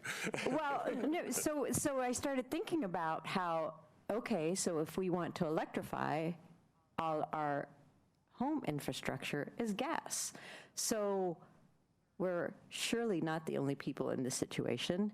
And to convert to electrify the house, and get a heat pump and get solar and all of this is quite the challenge, and probably inaccessible to people outside of Boulder Housing Partners sites. And we have the goal of getting to 100% renewable electricity by 2030, but there is the challenge of changing the infrastructure in probably thousands of households to be able to carry that out. So how does that work into the plan? So I'm going to get a little bit visionary as we look towards the future and the scale of our challenge of really addressing this and ensuring also that it's replicable and not just something we do in Boulder, but something that can be repeated. So as we are moving through the CMAP process, certainly part of the discussions we've had is opportunities for partnership, because it is a valid question, and a model that I've actually worked on in the past is, how do we facilitate something that can be very, very expensive, especially if you're looking at an older home that's just inadequate for an electric conversion. And it really, as we look to the future, it comes down to helping to identify what those potential business models are and working with potential partners or having potential partners develop those type of models that can facilitate that change. And one of the questions when I've worked on this question previously is, why do you own a furnace? Why do I own a furnace? What do I know about owning a furnace and taking care of it, and what happens when I replace it? So are there business models where it's more of a lease model and somebody is replacing it and taking care of it and gives you the opportunity to change over to something different, like electric heat pumps or whatever the technology is that's coming forward? And that's part of the purpose of the CMAP process, is really to capture a much broader group of individuals to participate in this. Our standard model has always been the city is at the core of these programs, and we facilitate programs, or else we subsidize and we try and spur on some activity. What we're hoping to achieve with this much larger, much broader CMAP process is really that participation from outside. The city doesn't have to be the lead necessarily in a lot of these activities. We need to help facilitate and help identify those opportunities in order to make big change, because it is not the ones and two houses that we need to do. It's actually most of our housing stock.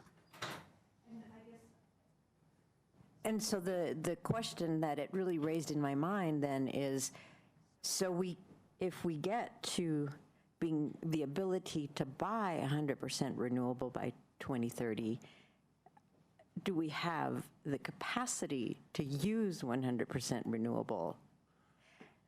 As a community, because there's this infrastructure challenge. So it seems, to what you just described, is that plan has to run in parallel so that we get there at the same time. Could I just comment on that? Even if we still we're shooting by 2030 for 100% renewable electricity.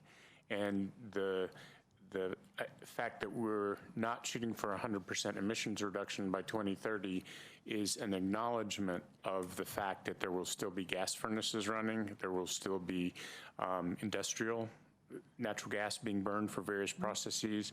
So I think, we have to split apart the emissions targets a little bit from the 100% renewables, because if we get to 100% renewables and people keep transitioning to electric appliances, we'll have to grow our power supply. Right. Right, but we still have to get, if we're going to transition the transportation and the natural, well, then we're talking about the natural gas right now, so we're talking about the green slice of the pie.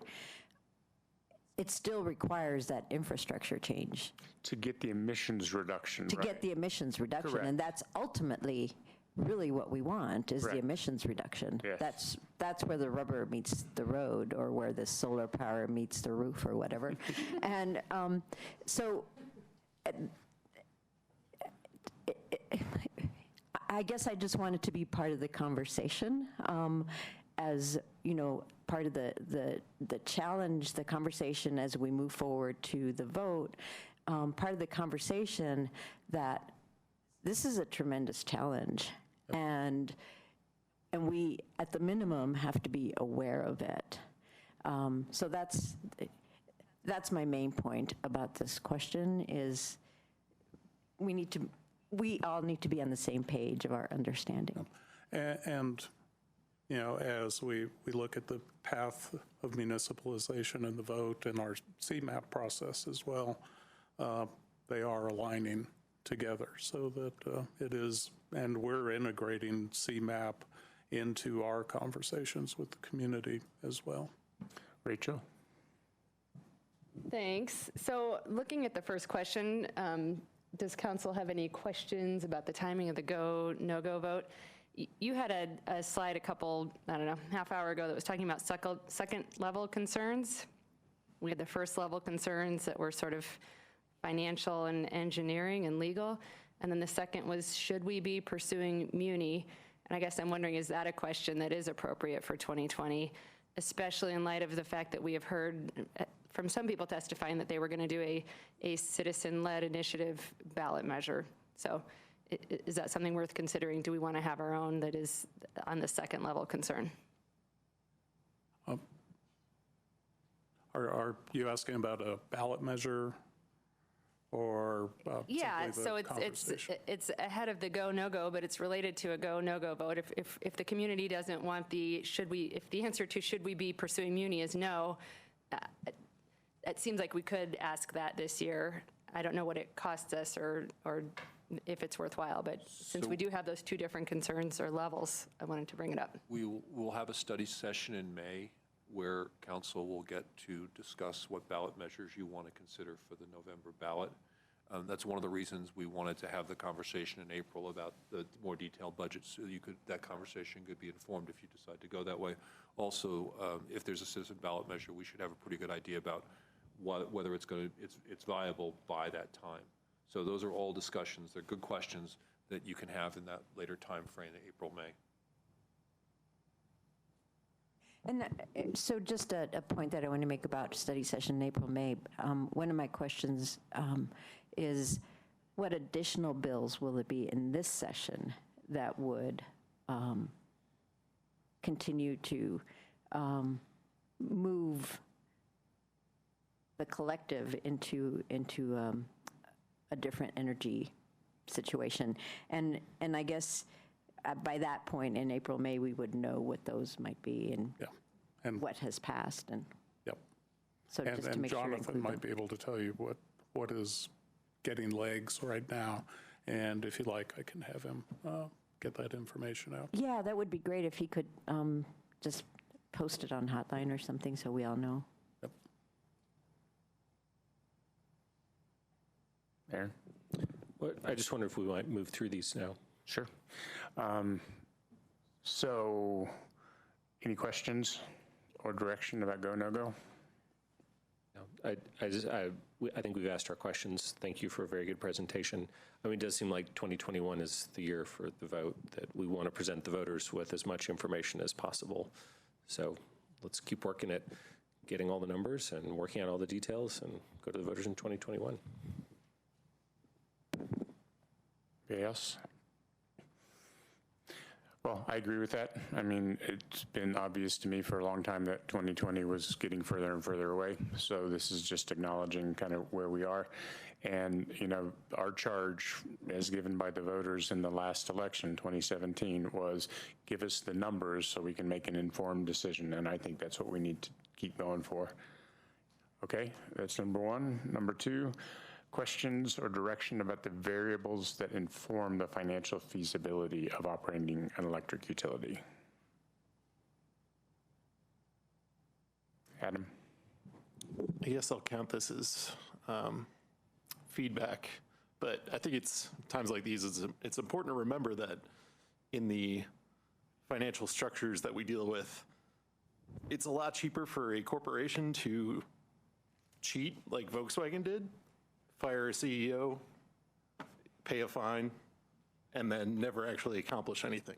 So in my mind, it's important that, you know, when we balance these decisions, keep in mind that if you're ultimately dealing with shareholders, you may not try to reach the targets you're trying to get to when you say you will.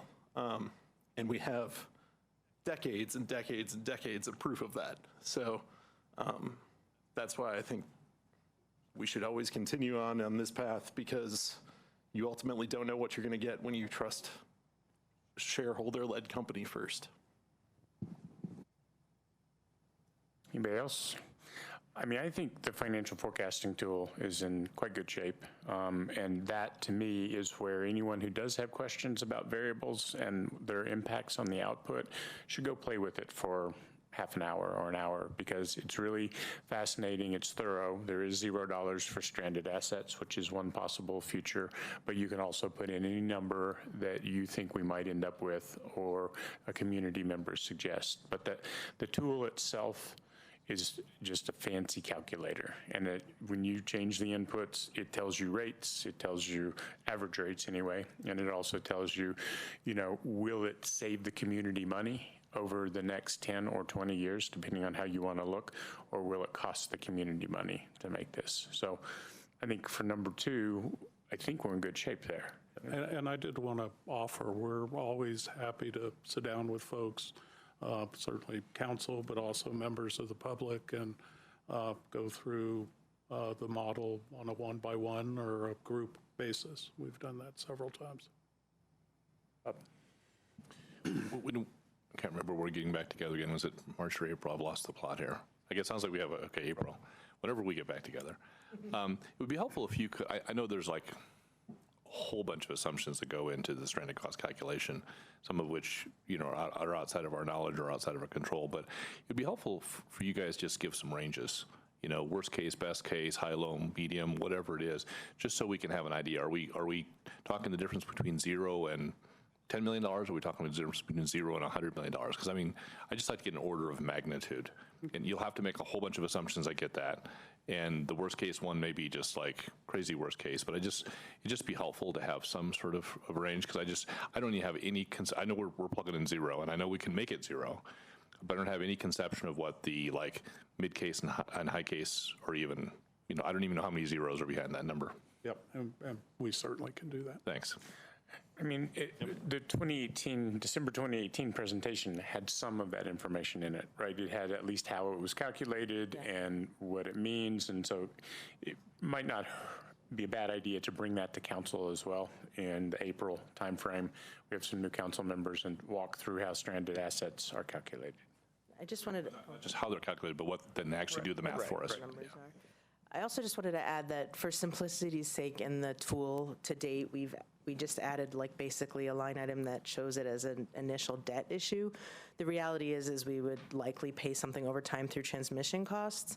So that's a next step for us on improving this model. It's a little more complicated, but modeling it in so that it is would reflect the reality of how we would pay that. So. Great. Oh, Rachel? I'm not sure if this is the right number for this, but just getting back to that Excel asking for an extension to give their plan for 2030, if I understood that correctly, I think it would be helpful for us to push back or weigh in against that if possible, if we need to intervene or something. So if I may request that we find out if that's possible and get an update or a hotline message about that, and then I don't know if it would need not a 5 to say yes, intervene or push back. I don't know how that works, but I think it would be helpful for us and for our voters to know what that looks like for 2030, and waiting a year would be unfortunate. I'll look to Tom for direction on PUC work, or to Deb. Deb, are you trying to say something? Deb Kalish, PUC lawyer.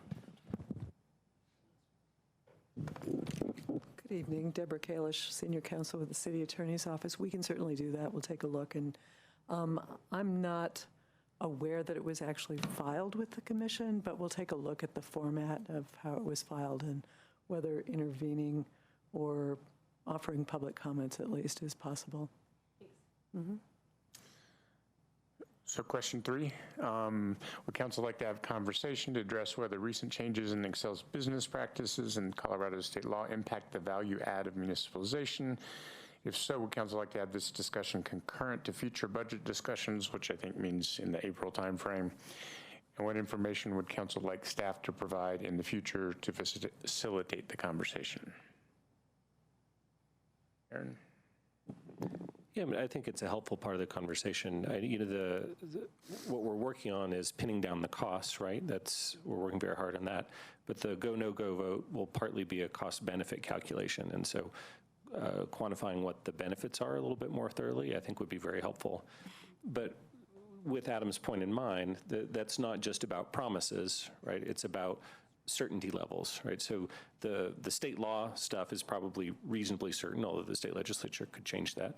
Excel's commitments are a data point, but they're a little less certain, right? So anyway, analysis about the delta between what municipalization gets us and what the likely other outcomes are would be helpful for, I think, us and the community to evaluate next steps.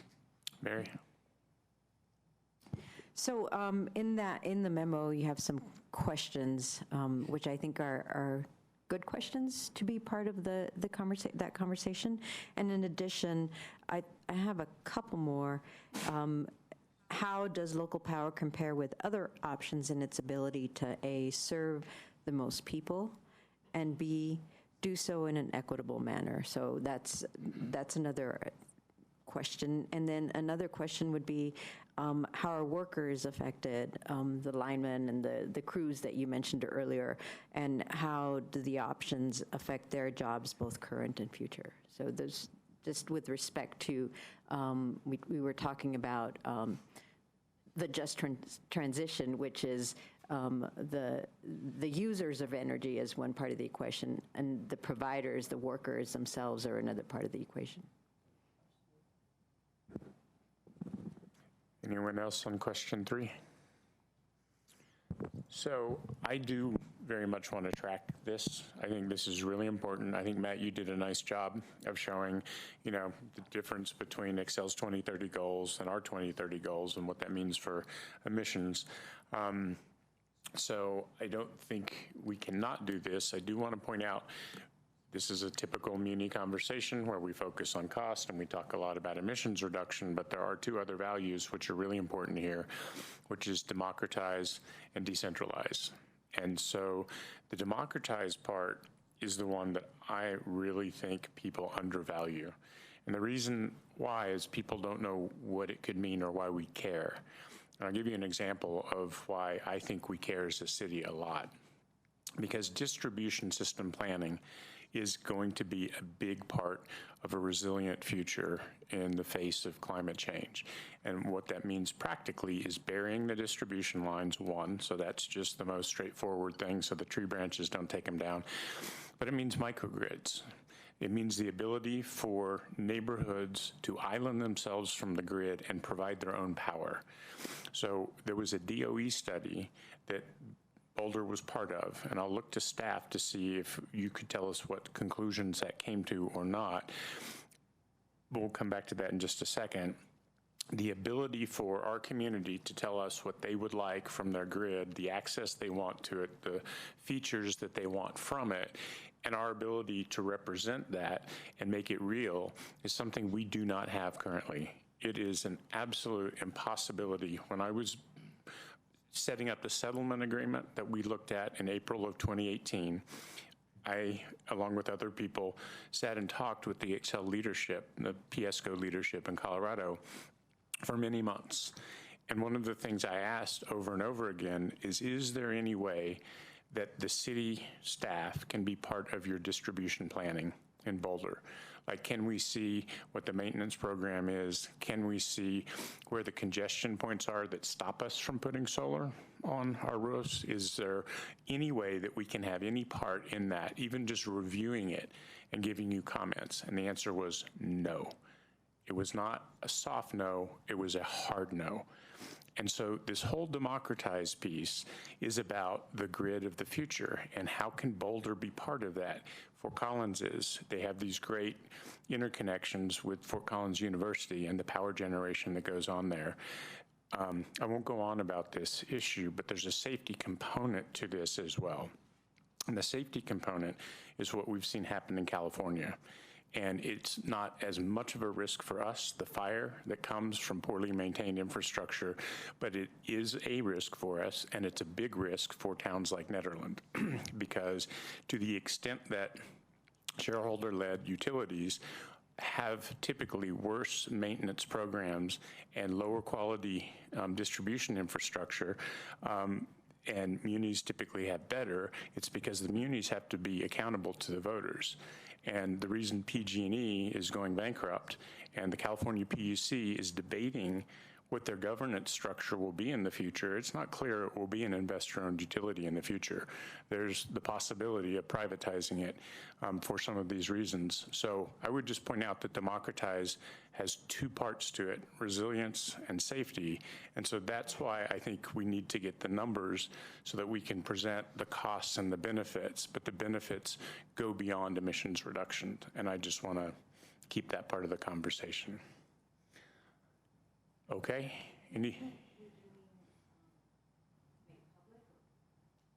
When you said that in California, they're looking to make the investor-owned utility private or public? Public, I'm sorry. Okay. Yeah, they're talking. Just wanted to, yeah. Yeah, I said privatize. I apologize. That was incorrect. They're looking to go the other direction with it, nationalize it. Yeah. I've got more about that. I can talk to anyone individually offline. But the California situation is really fascinating. Anyone else? Any more comments? Thank you, staff. Much appreciated. Good presentation. Thank you, everyone. A lot longer than I thought. Any other issues? All right, we're done. I missed this time, 15 minutes.